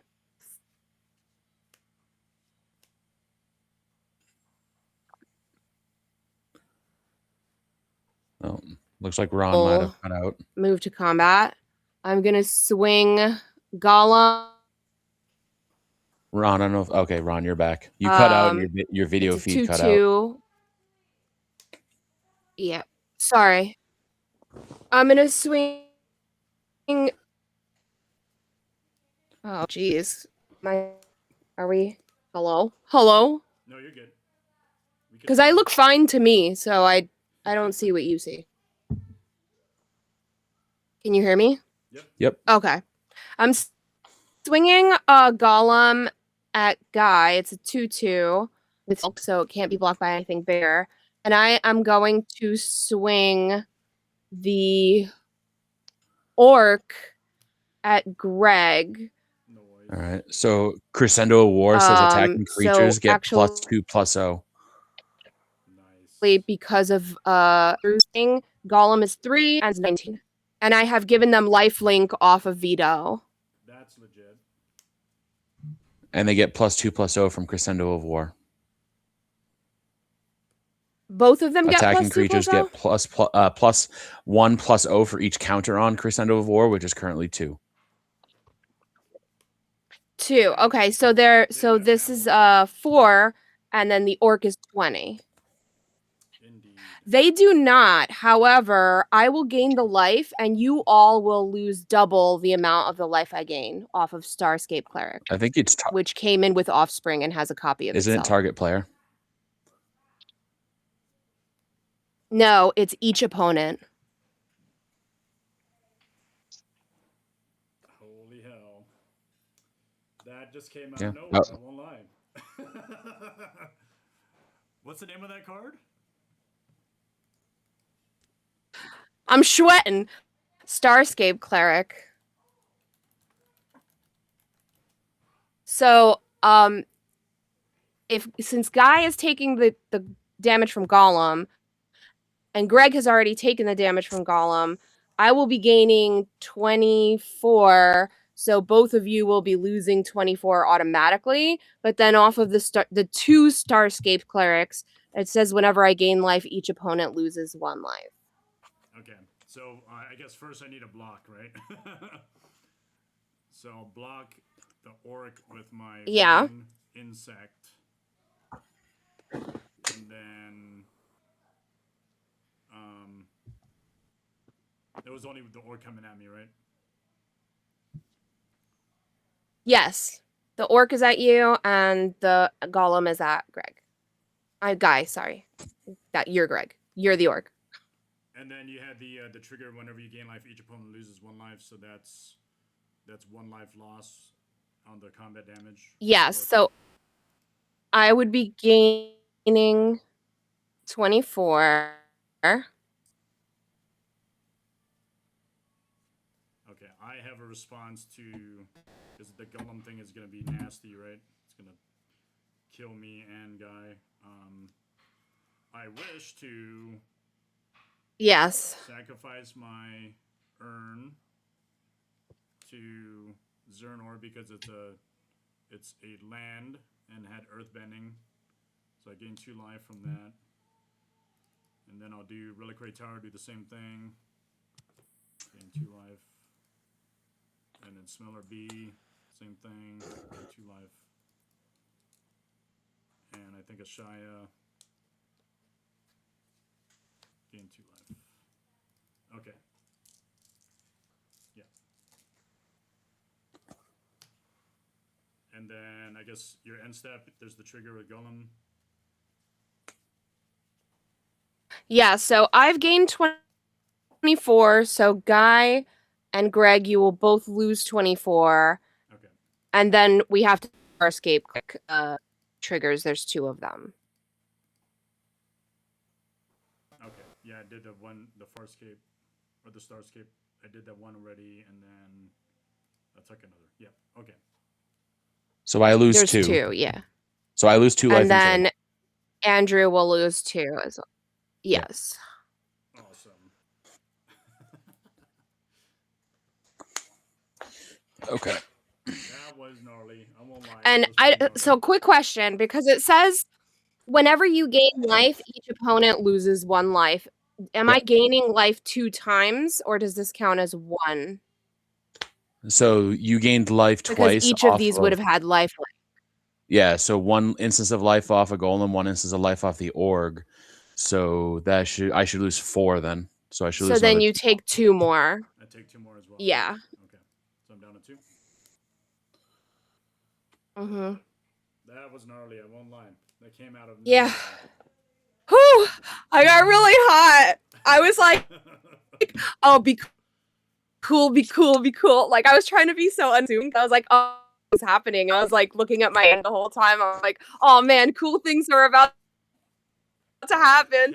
That came out of nowhere. All right, pass the turn. Come on, Andrew. All right, untap.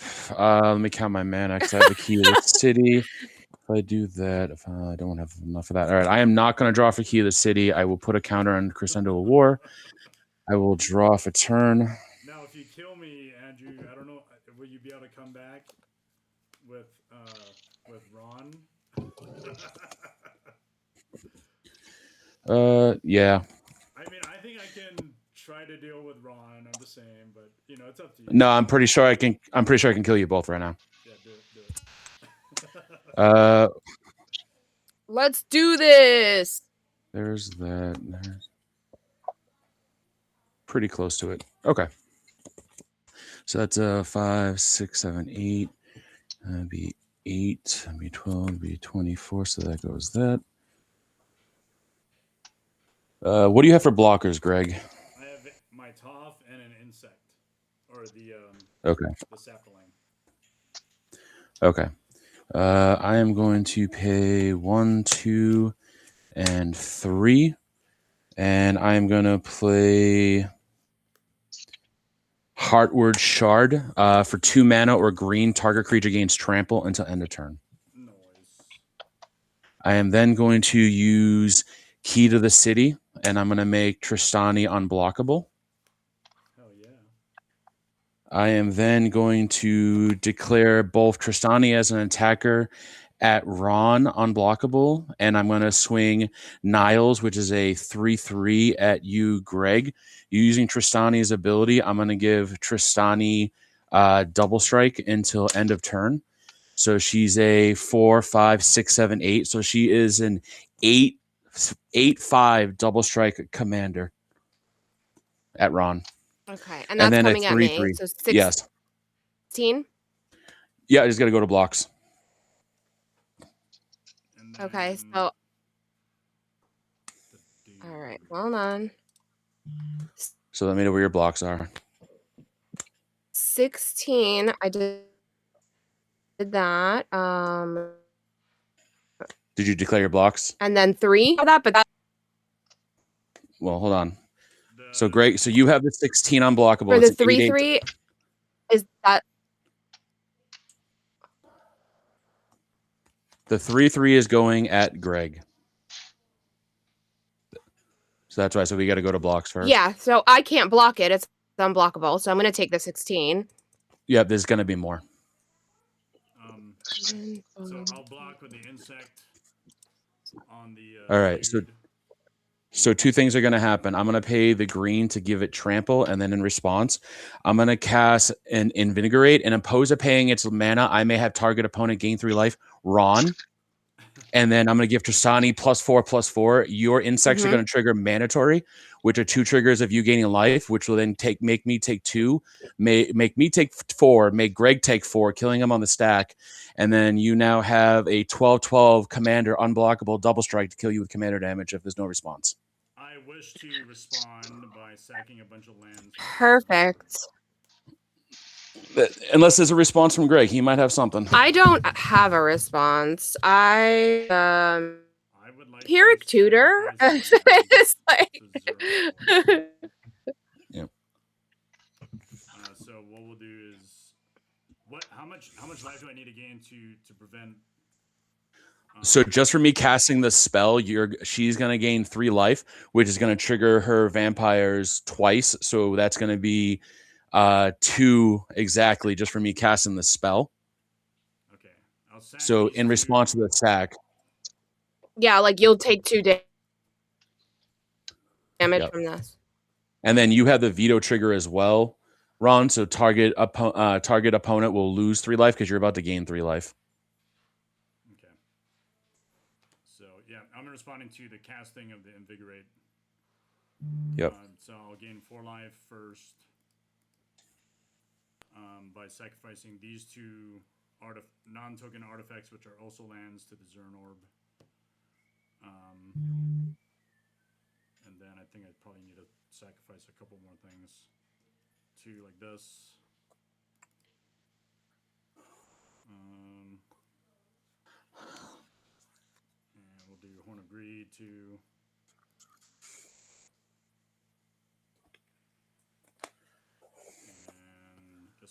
force to. Okay. Would I be able to live off of that? 12. Well, I don't know what you declare for blocks, but she's got to target one of us to lose 3 life because she's gaining 3 with her veto. Okay, go ahead and choose that target, Ron. I still was blocking with the insect. Well, oh shit! I didn't do the veto on my turn. I fucked that up. Never mind. With the Gollum. Oh, that's my bad. All right. Whenever I gain life, target opponent loses that much life. I'm gonna give it to Andrew. Should have gone to Andrew. I want Greg to stay in it. What do you got against me? All right, and then you have the 3/3 with trample that you blocked. I'm mad at myself because a 6/3 trample. I misplayed. I should have given you that damage with veto the last time. Okay, so you targeted Andrew with that, and then we have 6/3 coming at me. Trample. Yep. Is there anything else? So 6/3, so 1, so 5 damage. I'll go down to 7, I guess. Yep. Yeah. Okay, I'll go down to 7. All right. So then Ron, I believe, is knocked out. You go to 7. And then it's unblockable. I can't do anything about it. I'll go to end step. I'll put a counter on Niles, and I will put a counter on Ashaya. All right.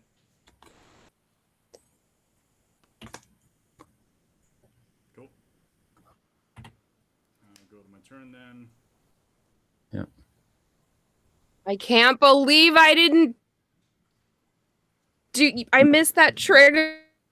You didn't miss any trigger. I'm so mad at myself. You didn't miss any trigger, though. But, you know, that kind of shit happens when it's deck and you're not still, like, output twice.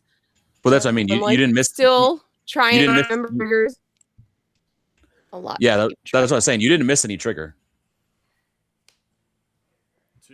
On my turn, when I played the Starscape Clerics, and I didn't do this for veto. Whenever you gain life target, I didn't do that. I only did I used his life gain, and then I Guy and Greg lose the life from the Gollum damage, and I made everyone lose the life from the Starscape Cleric, but I didn't lose life from veto. Well, that's how you would have. We will only have lost. Well, that's what I mean. You have to target with veto. So creature number 1 would have targeted Guy. Creature number 2 targets Greg. And then that's why I lost 4, because your creatures with offspring look for however much life you gain. You still only gain 1 from that. And because you had 2 of them, that's 2 inches of life gain times 2. So that's how I lost 4. And because veto targeted Guy and Vigo targeted Greg, that's how I believe you killed them, unless you're referring to the combat damage. No, Veto didn't. No. I'm referring to Gollum because I hit them with Gollum, and Gollum says that if they've been dealt damage with Gollum, anytime I gain life, they lose life. So I use Gollum's ability to drain Guy and Greg because they have both been hit by Gollum, but you haven't. I forgot to target somebody with veto. I thought you targeted him with veto. That's what I missed. So really quick, you died to commander damage is what happened, right, Ron? Nope. Yeah. Okay. All right, so I'm gonna tap 3 mana. Yeah, it's unblockable. And I'm gonna play a card called Metalbender. Yes. Yep. It has haste currently because of Smeller Bee. Yep. Yeah, I'm fully tapped out. Tap Metal Worker for mana, Soul Ring mana, 2, 4, 6, 8. Sure. I think that's only artifacts in my hand. 8 mana. And don't forget, Ashaya has a +1/+1 counter on her. Oh, shit! I sacked her to Zernorb. So does she have it anymore? I put it on there at my end step. Oh, your end step. Okay. I don't know when you sacked her. Yeah, that was before I would have died.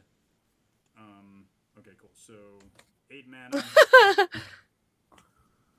Weird. But did you die? Yeah, I could have died. 8 mana and a white. I'm gonna do a card called Mirror Entity. So I have 6 left. 6 left. That's just gonna kind of hurt, I think, Ashaya. 6 left. I'm gonna use 1. And then I have 5 left. I'll do Shalai and Halar. So I have 5 left. 8. I'll make all my creatures have base power and toughness 8. Yep. And then... Oh, do I have to pay 1? You have to pay 1 mana per counter on each creature. Oh my god, that thing is gross. Mm-hmm. Okay, I have to leave a mana then, basically, right? For each counter. Yep. To be able to attack you, right? Yeah, for each counter on that creature. Doesn't care what type of counter, any type of counter. Oh my god. Then I can't sink it into Mirror Entity then. The 8 mana. Just better that I don't. So 5.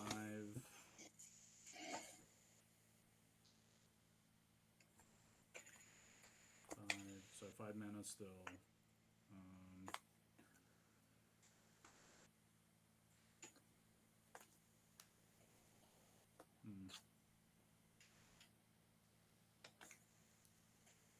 Wow, I'm not going to be able to use that mana, I don't think. Okay, no, I will. 4 mana for Hedge and Archive. Sure. And I have one more that I could use. Okay, I'll go to combat. Mm-hmm. And so for each counter, I have to pay 1, correct? For 1 mana per counter on each creature. Okay. So this will be 1. This will be 2. Mm-hmm. This will be 4. 2. Probably only can do... You don't have any blockers, do you? Nope. I'm completely tapped out. So 2 mana, 3, 4 for Boomy, and I pay 1 for Ashaya, and then my Smeller Bee is going to go in because it doesn't have a counter on it. So Okay. these 3 So how big is Ashaya? Ashaya is a 1, 2, 3, 4, 5, 6, 7, 8, 9, 10, 11, 12, 13, 14, 15, 16, 17, 18, 19. Okay. So I'm dead. Your attacking creatures get +4/+0. That's legit. That's legit. Greg. You almost... I think... So, Ron and Andrew just came out of nowhere, I think, with a lot of that. Yeah, and I you know what's funny is because I had gained 24 life, if I had noticed Vito's trigger, I would have sent 24 at Andrew. So bad. But then I don't know, like because you gained enough life to stay in it. So I would have been able to save myself from you on your Greg. I don't know. Greg had pretty much a runaway game there. By the time we were able to keep up on it, he was pretty well advanced. Yeah. I like the Flagstones of Trocare interaction. Greg, undefeated. No. Are you all good for another game? You can Greg, one GG. More. Try to get one fast one in. It's up to you. I would be down to do one more. Nice. Okay. Let's do that then. I'm down to do. I think we got one more. Gas in the tank to do. What are we playing? What are we in the mood for?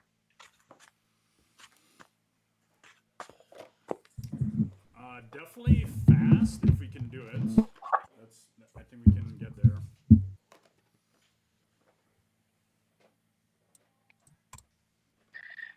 token deck. It's going to take a while to get tokens, so I don't think I'm going to play that.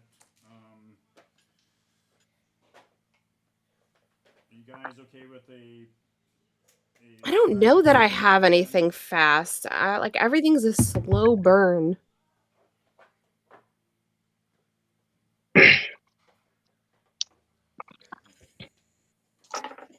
I'm okay with that. I just don't know that I have anything really fast enough. I'm gonna go ahead and I think I'm gonna run. I'm gonna run this deck back just and try to be a little more aggressive with some of my plays. okay, Mairsil combo with Well, I might. some options.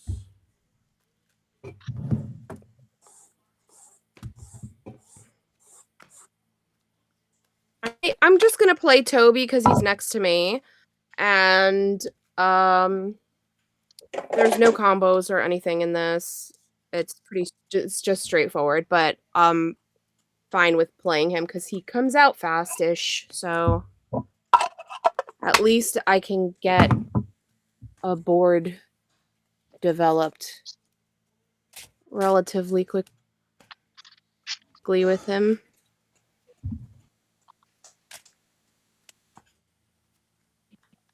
Let's see. Andrew, so you excited about MagicCon? I am. I'm very much looking forward to it. I got my hotel set already, got the flight booked already, so I got all that out of the way. So That's in May, correct? yeah, Sweet. yeah.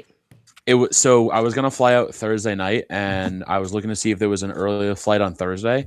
It was $165 or something like that per ticket because my buddy's going with me. Oh, that's not bad. So well, that's per ticket, so it's $330 to fly 8 hours earlier. Mm-hmm. So I looked online, and it was actually cheaper to fly out on Wednesday and book the hotel room for one additional night than it was to do that.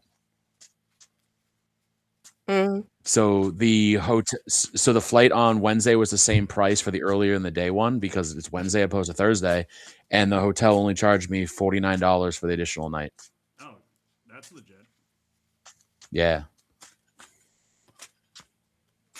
So I'm very much looking forward to that, and I'm looking forward to see what to expect from this. It's going to be a whole new element for me, you know? Yeah, no, like I said, I'm really happy for you, brother. I think it's going to be awesome. I appreciate that. I got some other things hopefully coming on the pipeline. I'm not ready to quite put it out there yet, but it's a lot of the stuff you and I have talked about before that it's time, I think, to step out from behind the curtain, so to speak, you know? Yeah, totally. This is not a great hand, but I'll take it, sure. All right. I am going to play Kamiz. Let's see if I can... Ron, are you going to be in Vegas?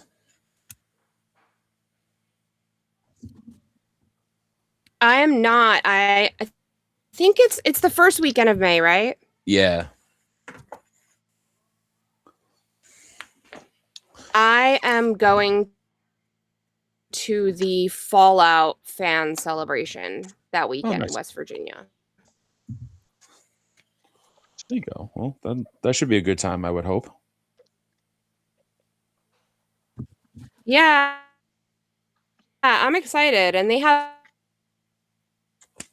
like a bunch of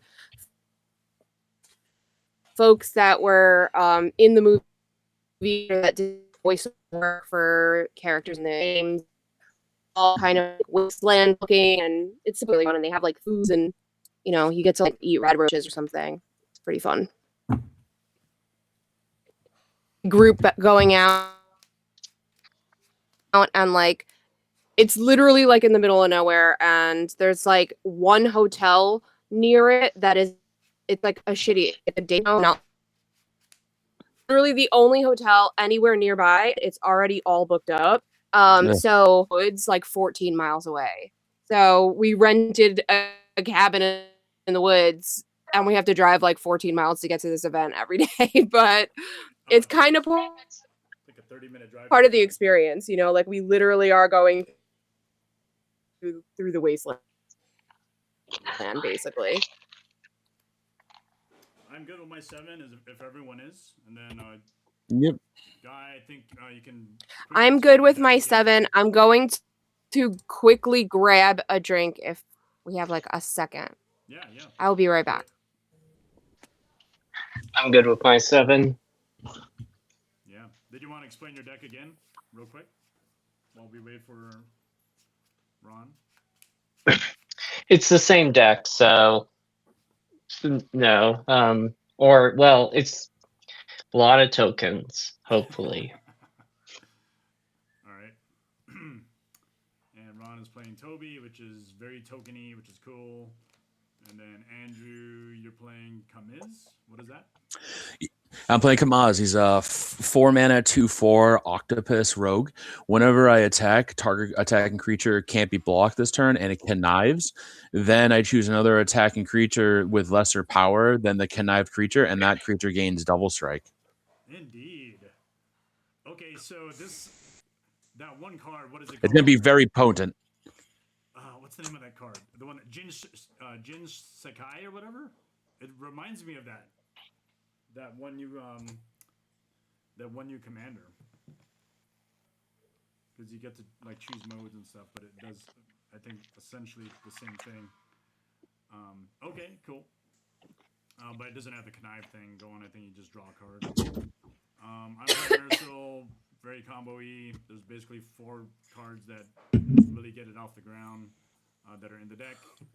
She ETBs, and she gains abilities of stuff that she exiles with cage counters on them. So with that, let's go ahead and begin. I think we're all ready, Guy. Go ahead. Okie dokie. Draw.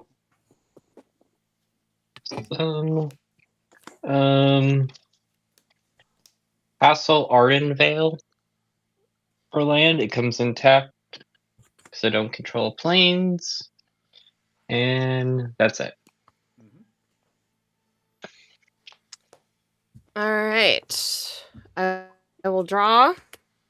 I will play planes and pass. Nice fair magic. Draw for turn.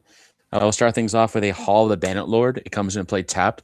I can tap it and pay 3 life and then get 1 colorless mana. If it's spent on a creature, that creature gains haste. And then I will pass to Greg.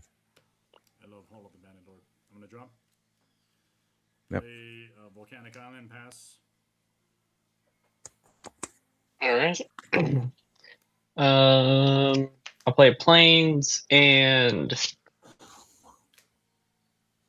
get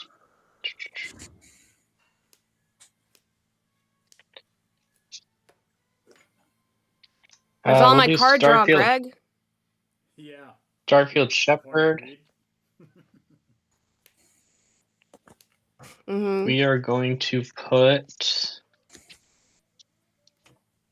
Esper Sentinel into my hand. Nice. That gets exiled, and then 1, 2, 3, 4, 5, 6, 7. I'm good. Pass. All right. I will draw. That's a cool card. Starfield Shepherd. I will play a planes, and I will play a Pearl Medallion. All right, untap. Draw for turn. I will play a planes, and then I'm going to pay 3 life with Hall of the Bandit Lord, going down to 37. And then I'm going to play Dune Mover. It's a 2/1 with Toxic 1.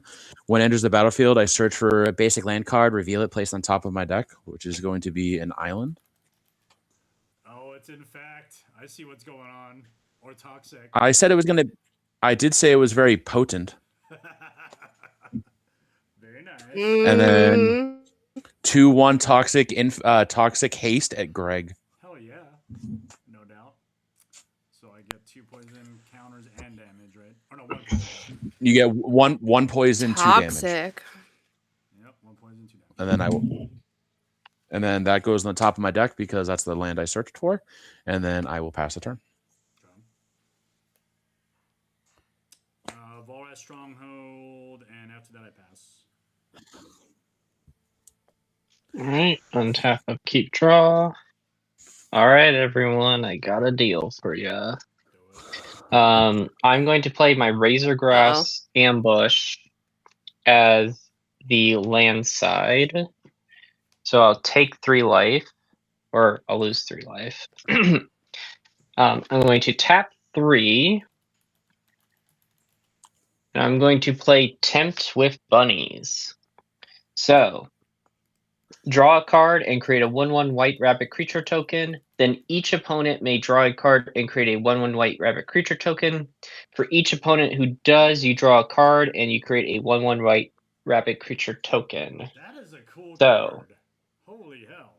I love this card so much. Alright, so I create a bunny and I draw a card. Ron, would you like to draw a card and create a bunny token? That is cool. No. I will pass as well. Greg? I will draw a card and create a bunny. Alright, so then I'll also do that Weak! with Greg. That's awesome. That's an awesome card. I'm going to put that in my Queen All-in-All deck. That is awesome. Okay. Alright, what I draw? Cool. So 1, 2, 3, 4, 5, 6, 7, 8. I will discard.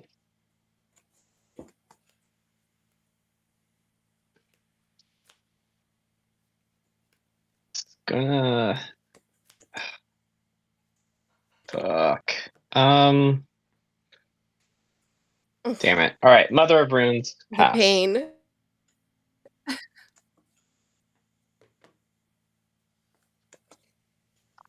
All right. I will play Plains. I'm gonna tap 2 for Toby. It's -1 off the Pearl Medallion. He enters with a Beast token. I'm gonna pay 1 to Cloud Shift Toby, exile and return him. Very nice. Thank you. Thank you. That's pretty legit.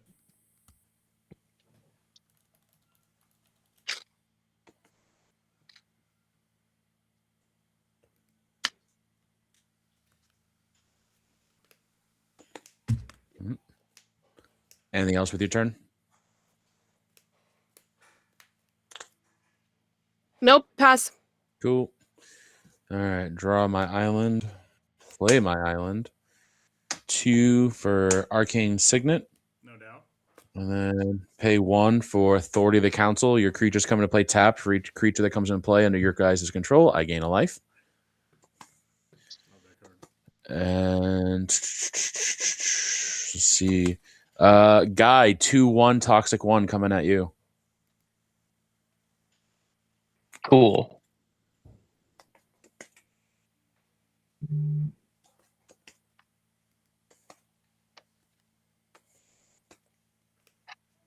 All right. All right. Did you take the 2 damage and 1 poison then? Yes. Okay. And then with that, I will pass to Greg. Cool. Draw. Yep. 2 land hand. It's never a good idea. 3, 6, 3, 6, 9. Gives that extra draw from the 10th with bunnies. Okay. I have to discard 2 cards. So it's going to be a Kozilek. And I think it's going to be Torchling. And then I pass after that.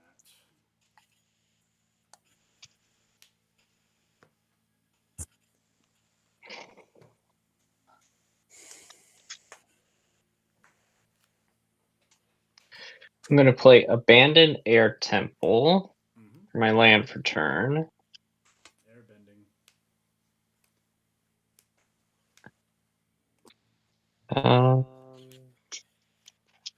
I'm going to play Esper Sentinel. It'll come in tapped. Yep.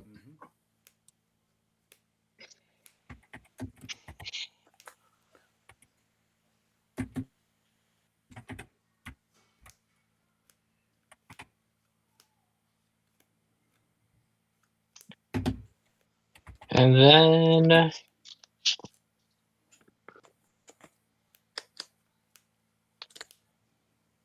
I will play a Caretaker's Talent.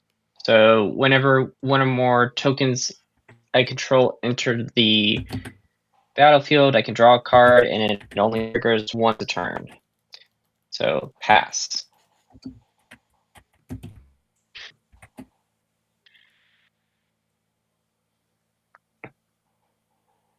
Ron's up.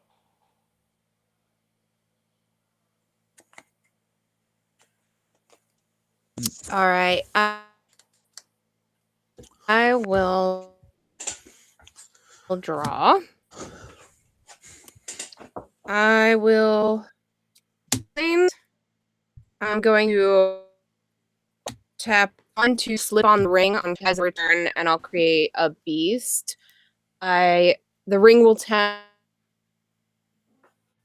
me, so I will make one of my beasts the ring bearer.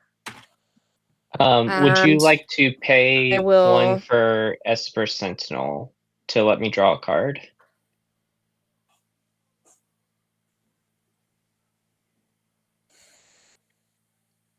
No.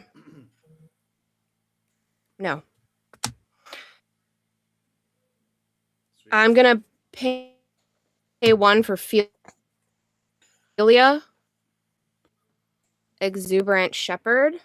So whenever she is exile 1 target non-permanent and whip. And then So all those I am creatures come going into play tapped. Because of authority of the consoles. Yep. Yep. So I'll gain 3 life. Yeah, the beast and Philo come and play tap. These, okay. And Toby. Yep. Mm-hmm. Yep. Very nice, very nice. And Toby, because he re-entered. Mm-hmm. All right. I will.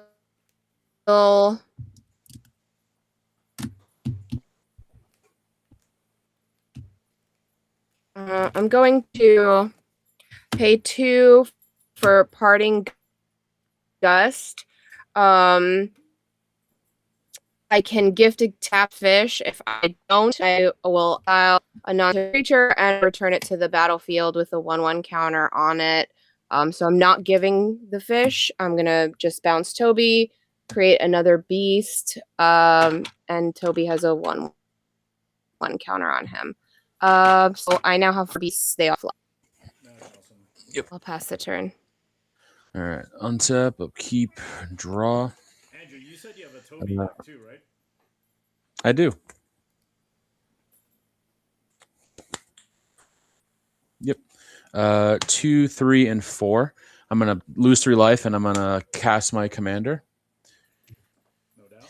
And then I am gonna proceed to combat, and I'm gonna declare the Dune Mover as the attacker at Ron, triggering my commander when I attack. It can't be blocked, and then it connives. So I will draw a card, and I will discard a card, which is going to be Engine Insight. And then I don't have a creature with lesser power, so I don't give another creature double strike, but I'm not attacking with my commander. I'm only attacking with the 2/1 unblockable toxic 1 at Ron. Okay, so I take the 2 and then I take 1 impact, yeah? Yep. Yes. Okay, gotcha. All right. All right. And then with that, I am going to play my land for turn, which will be Deserted Beach. It comes to play tapped once I control 2 or more other lands, which I do have. And then from there, I will have to pass the turn after that. All right, I'll go to my turn, draw. Yep. Okay. No lands, so I'm going to discard a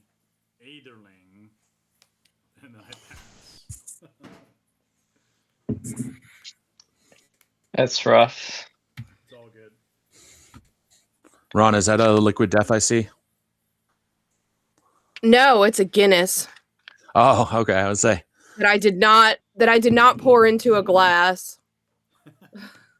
I should have, but I panicked because I was like, I don't want everyone to wait for me. And then as soon as I cracked it open, it like super fizzed over, and I was like, oh no, now I have to clean. Like, I was like wiping down my stairs, like trying to run up with the. Oh, it was a mess.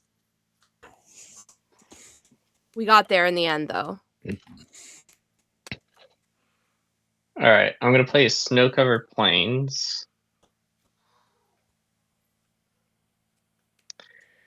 For 3 mana, I'm going to play Champions from Beyond. So X equals 1. This will create a 1/1 colorless hero creature token that will enter tapped. Andrew, you gain a life. I can draw a card from Caretaker's Talent.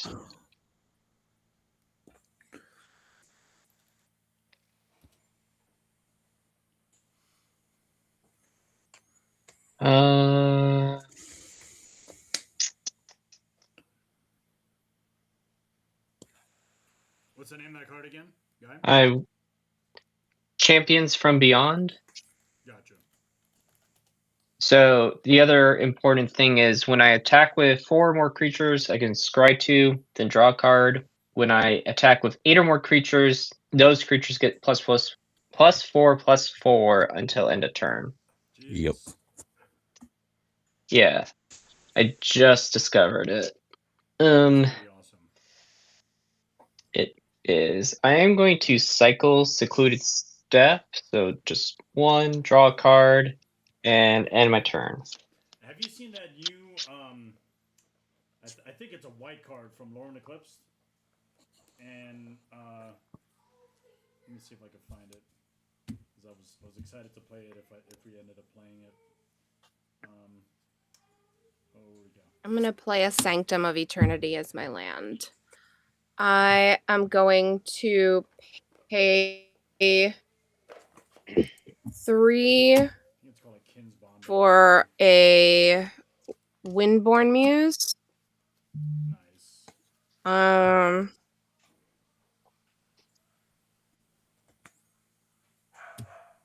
I will Or that comes to play move to tap. combat. Oh yes, sorry.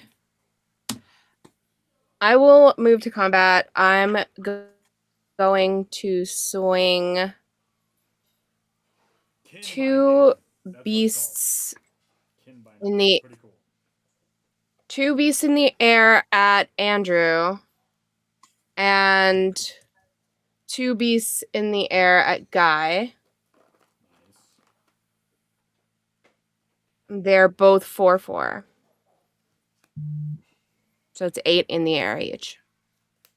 Mm-hmm. Yep, I took it. And then I will pay 2 to scroll shift Toby, exile and return him. He comes in with a beast, and I'll draw a card. And I'll pass the turn. All right. Untap, upkeep, draw. And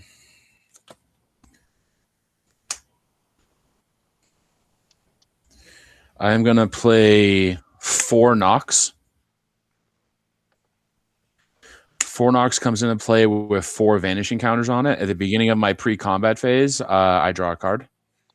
Will you pay the 1 for Esper Sentinel? Nope, that's all you. All right. I am then going to move to combat, and I am going to declare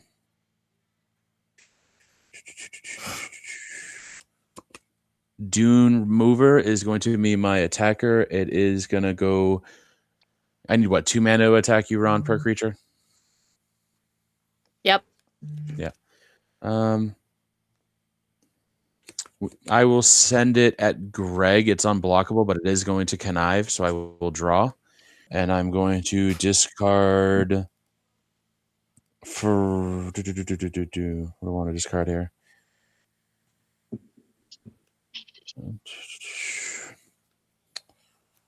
Mm-hmm. Oh, the conniving's on attack as well, right? Yeah. As long as I discard a non-land card, it gets a +1/+1 counter, which it's going to. It doesn't impact how much toxic you take, though. Yep. All right, so I'll take the additional one. Assuming you're Yeah. discarding an online card. Yeah, I'm going to discard, Distorted Curiosity. So it's going to be a 3/2 unblockable with Toxic 1. Yep, took it. Yep. And then that is my turn. Yep, going into a land. It's a land. 3 mana for Stifle. a card called Winter Night Stories. Draw 3 cards and discard 2 cards unless I discard a creature card. So 1, 2, 3. I'll get to draw a card because you can't Go ahead. pay 1. And then discard 2 cards unless it's a creature card.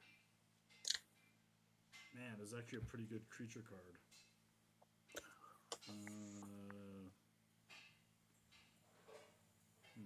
That's fine. I'll just discard 2 cards.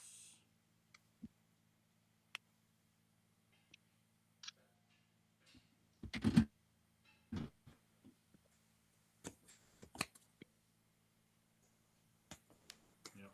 Okay. That is all I could do. I pass. Okie dokie. Draw.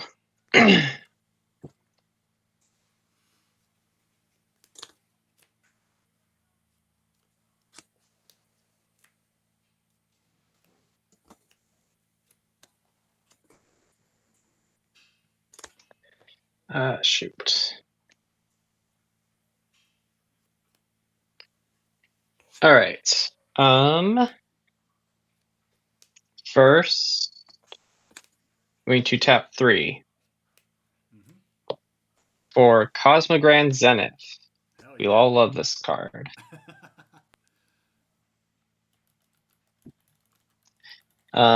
So whenever I cast my second spell, I can create 2 1/1 white human soldiers or put a +1/+1 counter on everything, which that's fine. I'm going to tap 2 and then tap my creatures to convoke Winnowing. Winnowing. So for each for each player, you choose a creature that player controls. Then each player sacrifices all other creatures they control that don't share a creature type with the chosen creature they control. So for me, I'm going to choose Esper Sentinel. For Ron, I'm going to choose Toby. For Andrew, Dune Mover. And then Greg, you have your Rabbit token. That is also the second spell I cast this turn, so I will create 2 human soldiers. That'll also trigger Caretaker's Talent, allowing me to draw a card. And then we all sacrifice everything that is not the same as the chosen creature that I just said. Mm-hmm. The creature type. Correct. What a sad day. That is a sad day. Okay. That card's on my testing card for my Toby deck. All right. Play to land this turn. Going to end step. I will discard Charismatic Conqueror. Very nice. Thank you. Pass. What was that card again? Winnowing. The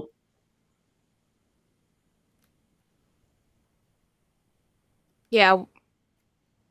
Sorry, what's it called? Winnowing. Got it.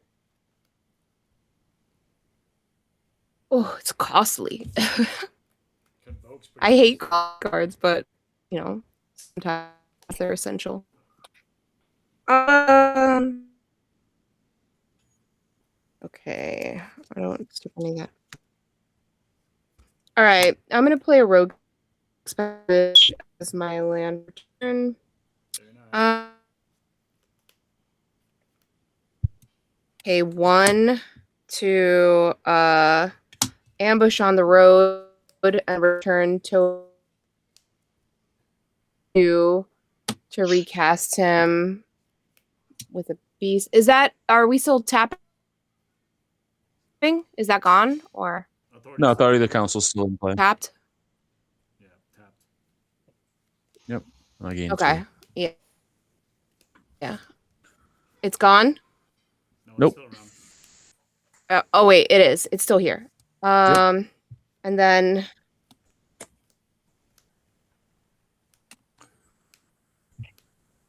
well, actually I should have done that. All right, then I will pay 1 to Alien Invasion and return Toby to hand, and then pay 2 to recast him and create another beast, and I'll pass. At the end of your turn, I'm going to use Hall of the Bandit Lord and my Arcane Signet, and I'm going to pay 3 life for Hall of the Bandit Lord. And I am going to cast an instant spell, and I'm not going to be able to draw pay for Esper Sentinel. I'm going to cast Experimental Augury. Look at the top 3 cards in my library. Put 1 in my hand, the rest of the bottom in any order. Then I proliferate. Right. I will be proliferating Guy as a player, Ron as a player, Greg as a player, my Dune as a creature, and I will also be proliferating my 4 Nox, so the vanishing counters go up to 5. Very nice. All right, I have 2 infect. Yep. And then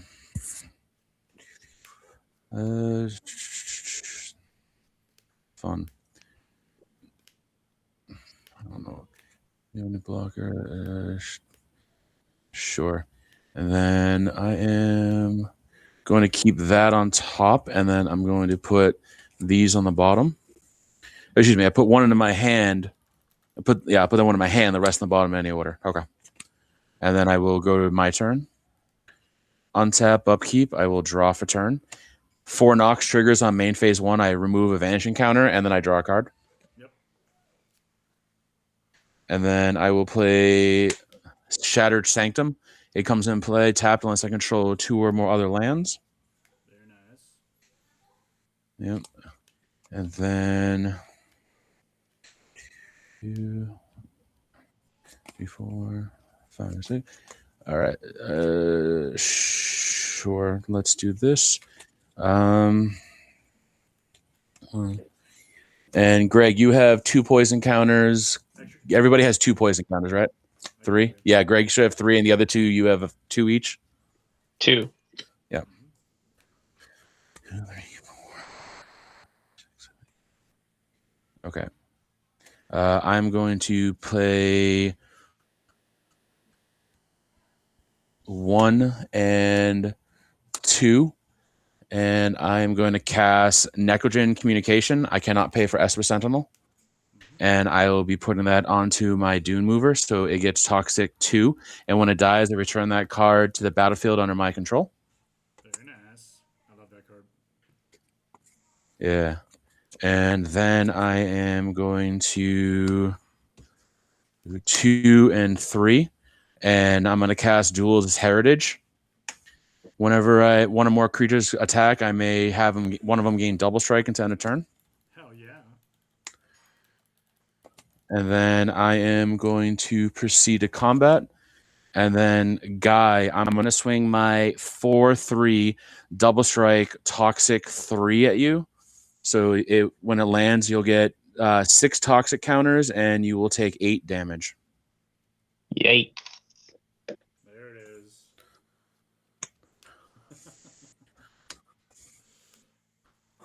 You built up quite a wall and a board over there. Okay.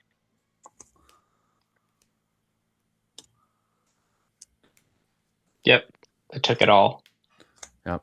And then that is my turn, and I pass to Greg. Drawing. Badlands. One for a Sol Ring you can draw. Guy. Damn, I'm gonna die next turn, I think, right? Toxic, probably. I don't know.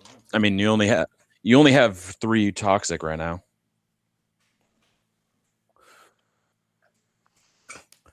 Two, 3 for a chromatic lantern. 3 mana for a monument to endurance. And with that, I pass the turn. I have that in this deck. Oh yeah, My pretty awesome. mic has been muted for like ages. Oh. So sorry. Oh, was it? Oh, it's all good. Did you have responses?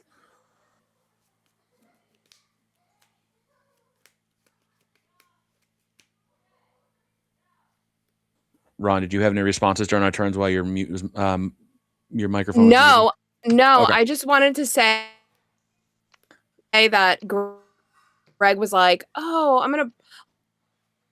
let's play a fast one. I'm gonna play this that's gonna pop off." Hello? Hello, can you hear me? No, we can hear you. Yep. Hello? Yeah, we can hear you. She may not be able to Oh, hear us. perfect. Okay. Oh, there we go. No, Greg was like, Play a fast one. I'm gonna play this deck that's gonna pop off because it's gonna be fast. I don't know what's happening. I can hear you. My mic is showing. And Yep. hello. That we're good. There's just delay again. Hopefully it'll reset. Okay. Okay. Carry on. Yep. Okay. I'm going to play a Nykthos Shrine to Nyx for my land for turn. Oh, yeah.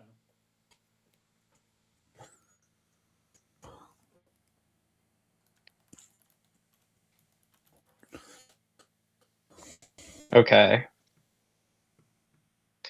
Tapping for 5 mana with the Nykthos. 5 mana. I am going to Oh, yeah. play Cathar Commando. That'll enter tapped. So that's 3 mana left. I will use 1 mana for Cathar Commando to get rid of the Authority of Councils. Very nice. Sure. All right, so still 3 mana left. I am going to do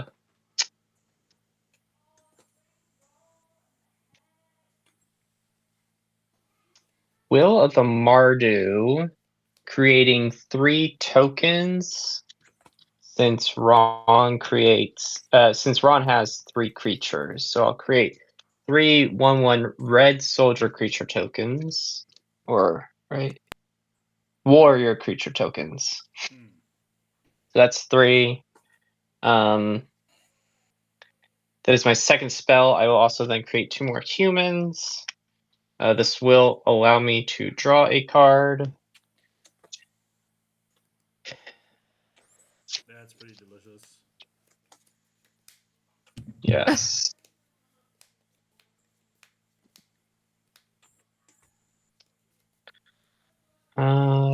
Gosh.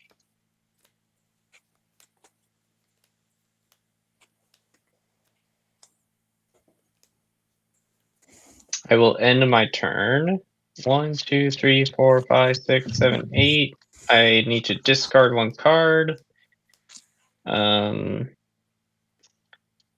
will just be a snow-covered plains. All right, I will draw. I will play a Reliquary Tower. I will pay 3 for Mondrak. Seems good. Seems good. Seems all right. Hmm.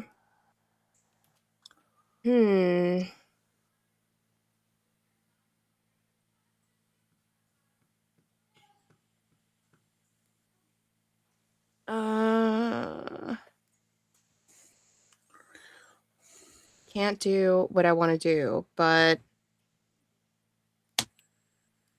I'm going to. All right, I'm gonna pay 1 for an angelic renewal. Oh, awesome. So whenever a creature is put into my graveyard, I can sack it to bring it back. Yep. Would you like to pay I'm for going Esper to pay 2 to activate my Sanctum, return Toby, and I'll pass the turn. I don't know if you heard what Guy was saying. I cannot. No. Okay. All right. My turn. I will untap. Upkeep, I will draw for turn, and then I remove a counter off of 4 Nox, and I will draw a card. All right. And then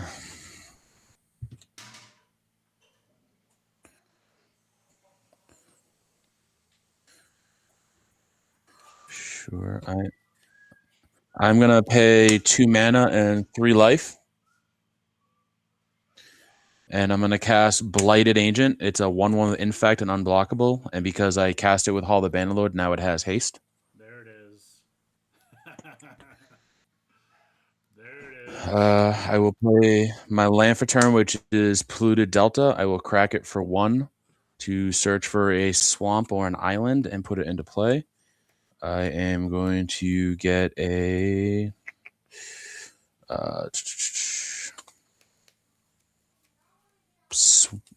swamp, I believe.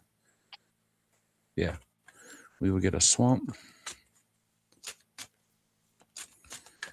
And then, yeah. So if I have it right, Greg, you have 3 Infect, Ron, you have 2, and Guy, you have 8. Yes. I have 1. I still only have 1. Oh, okay, sorry, I thought you had 2. Oh, no, I proliferated you, though. Yeah, experimental augury. Oh, then I have 2. Okay. Okay, All right. and I have 2. No worries. And then... All right, I am going to then proceed to combat. Do it. And then I'm going to swing the Dover down at Greg, and I'm going to send the Blighted Agent up at Ron, and I'm going to give that double strike. No, so thanks. It's double strike, unblockable, haste. No thanks. Okay, how much is that? It will be 2 poison in total, 0 damage. Okay. And that ticks me up to 9 poison and then 8 damage. Yep. Very nice. All right. And then main phase 2. 1, 2, 3, 4. I'm going to cast Radstorm with Storm. It proliferates. I've cast 2 spells. So I will proliferate Ron twice, Guy twice, Greg twice, 4 Nox twice, and my Dune creature twice. So that should be enough to kill Greg and Guy. And then Ron, you should now be at 6 poison counters, I believe. Very nice. I am at 6. Yes, correct. Yep. And then, Guy and Greg, I believe, died of Infect. Yep. Damn. That was awesome. I have 2 cards.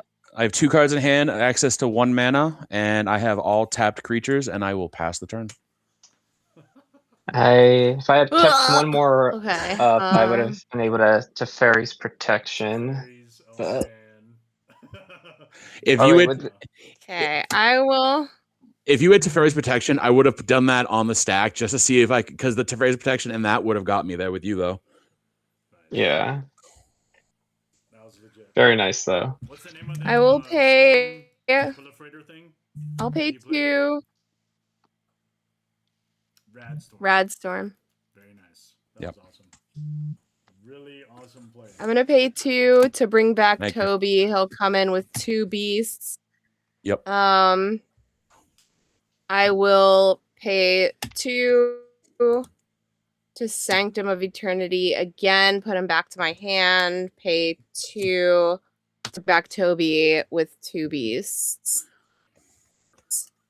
And I will swing at you for 8 in the air.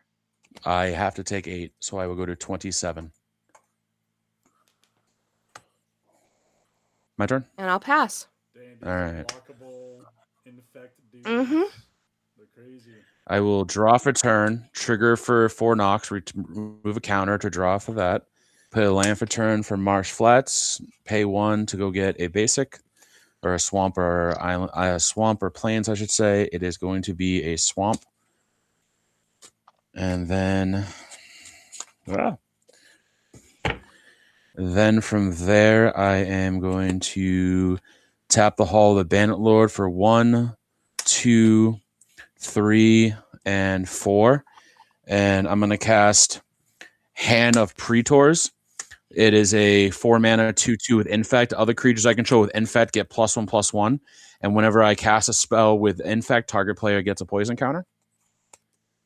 Yep. And then Mhm. I am going to proceed to combat. It has haste.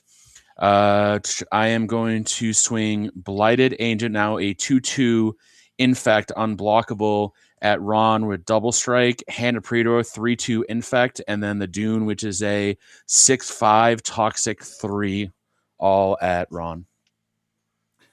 Okay, so what is each one? This is a 2/2 unblockable Infect with double strike, so this should get you 4 Infect right here. And then this is 3/2 on the ground Infect, and this is a 6/5 Toxic 3. Only gives you Infect to poison if it connects.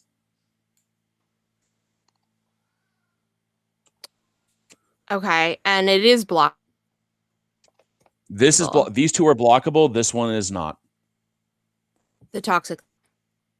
The Toxic is blockable. This Hand of Infect is blockable. This one is not, and this will hit you for 4 Infect if it fully connects.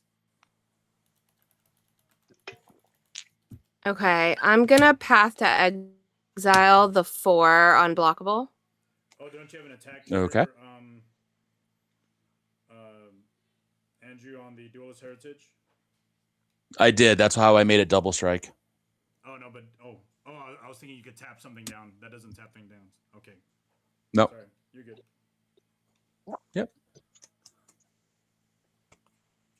Yep. So you're gonna have to So exile I want this. to Path to Exile that, and then... And what's the other one? I'll block with a beast. Big one.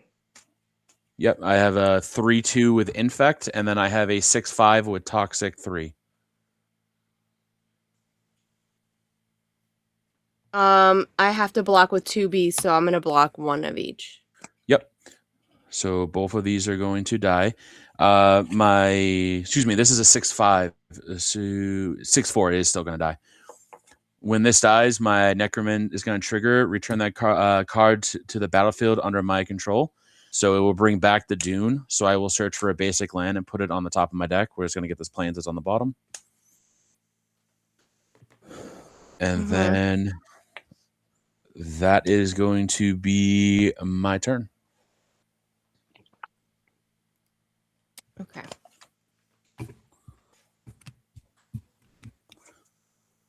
Radstorm, man. That is a cool card. Yeah.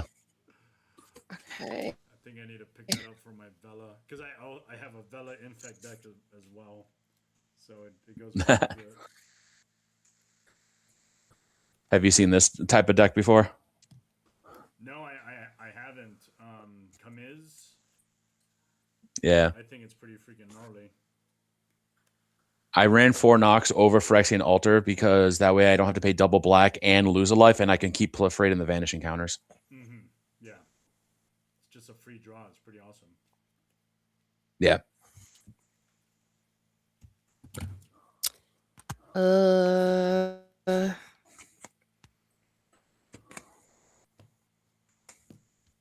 Okay.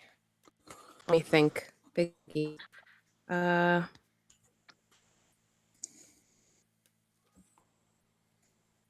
because I think I play Necrogen Communion as well, Experimental Augury. Yeah, you know, not a full package of Infect because it doesn't have to win by Infect, but it's fun to do it that way. But the Rainstorm seems pretty legit. Yeah, because Storm checks the whole turn too. All right. 1, 2, 3, 4. I hate to do this, but I'm gonna fight the good fight. I'm gonna pay 7. Yeah, 7. To ascend from Avernus all creature cards with mana at 4 or less fired. So I'm gonna return Philia and the Windborn Muse. And I'm gonna swing for 16 in the air. Okay.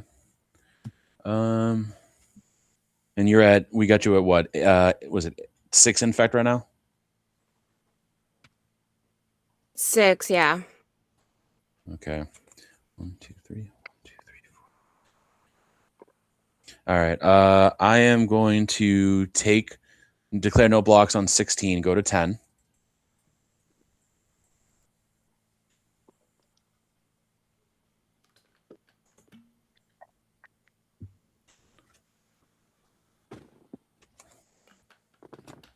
Anything else? That's all. That's all I got. At the end of your turn, I'm gonna cast Serum Snare.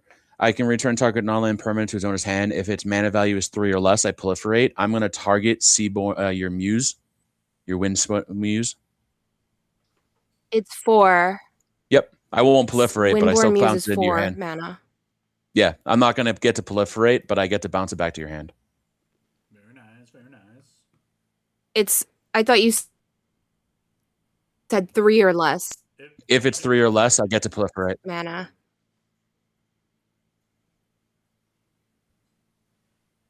Oh, gotcha. Okay. Yep. Got it. All right. Yep. Go to my turn. Untap, upkeep.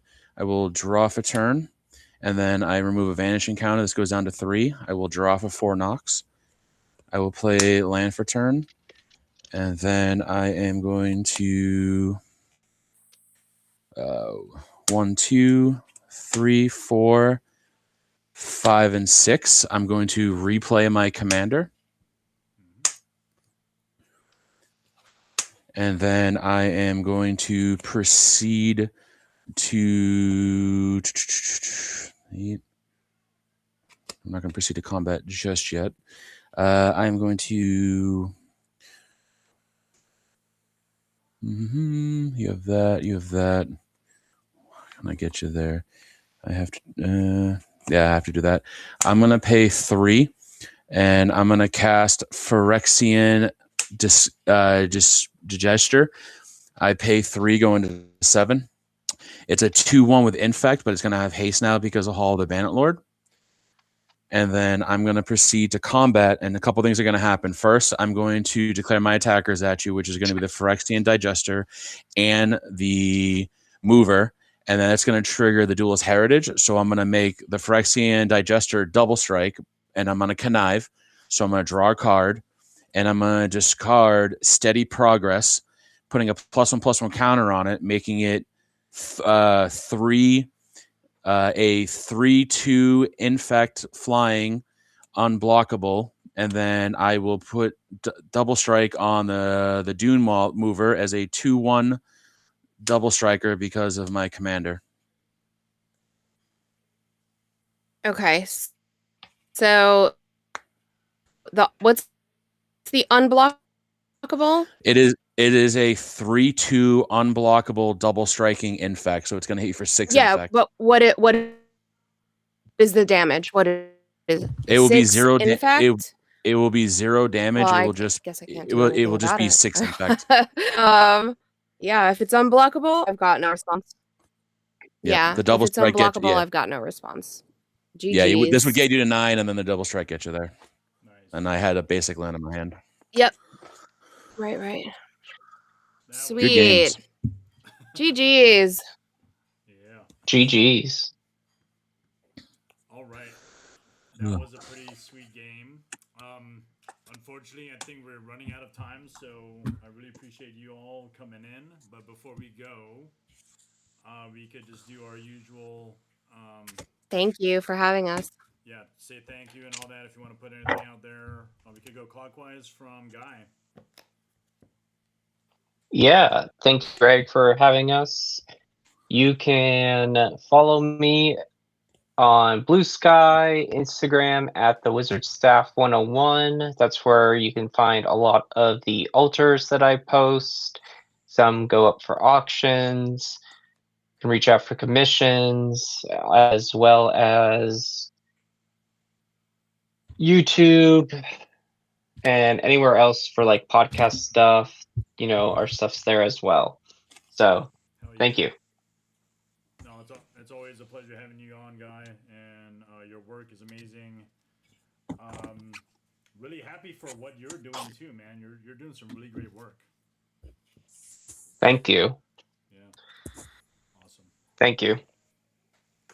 Let's go to Ron. If you want to put anything out there, please. Thanks. All right. Hey, howdy. I am a girl named Ron. I post on things. I will drop my link in the chat. It's just g/a. And come say hello. Thank you so much, Craig, for having me on. It's always a fun time. Very chill. Appreciate being on. Thank you so much. Hell yeah. And it was a pleasure as always, and long time no see. Wonderful. Thanks, Ron. Andrew, Let's fix that. Yeah, let's do more. Yeah, absolutely. Like I said, my name's Andrew. Ron and Guy, definitely nice to play games with you. Guy, first time meeting you. Ron, always a pleasure. Greg, thank you for having me on yet again. And my biggest thing is you guys can see me at MTGCon Vegas this year in May. I am going to be live and streaming in my Commander Facebook group quite a bit. There's going to be a lot of videos made, and we're going to try to make it as much fun as humanly possible. We got 3.5 days to do it, so. Yeah. No, thank you,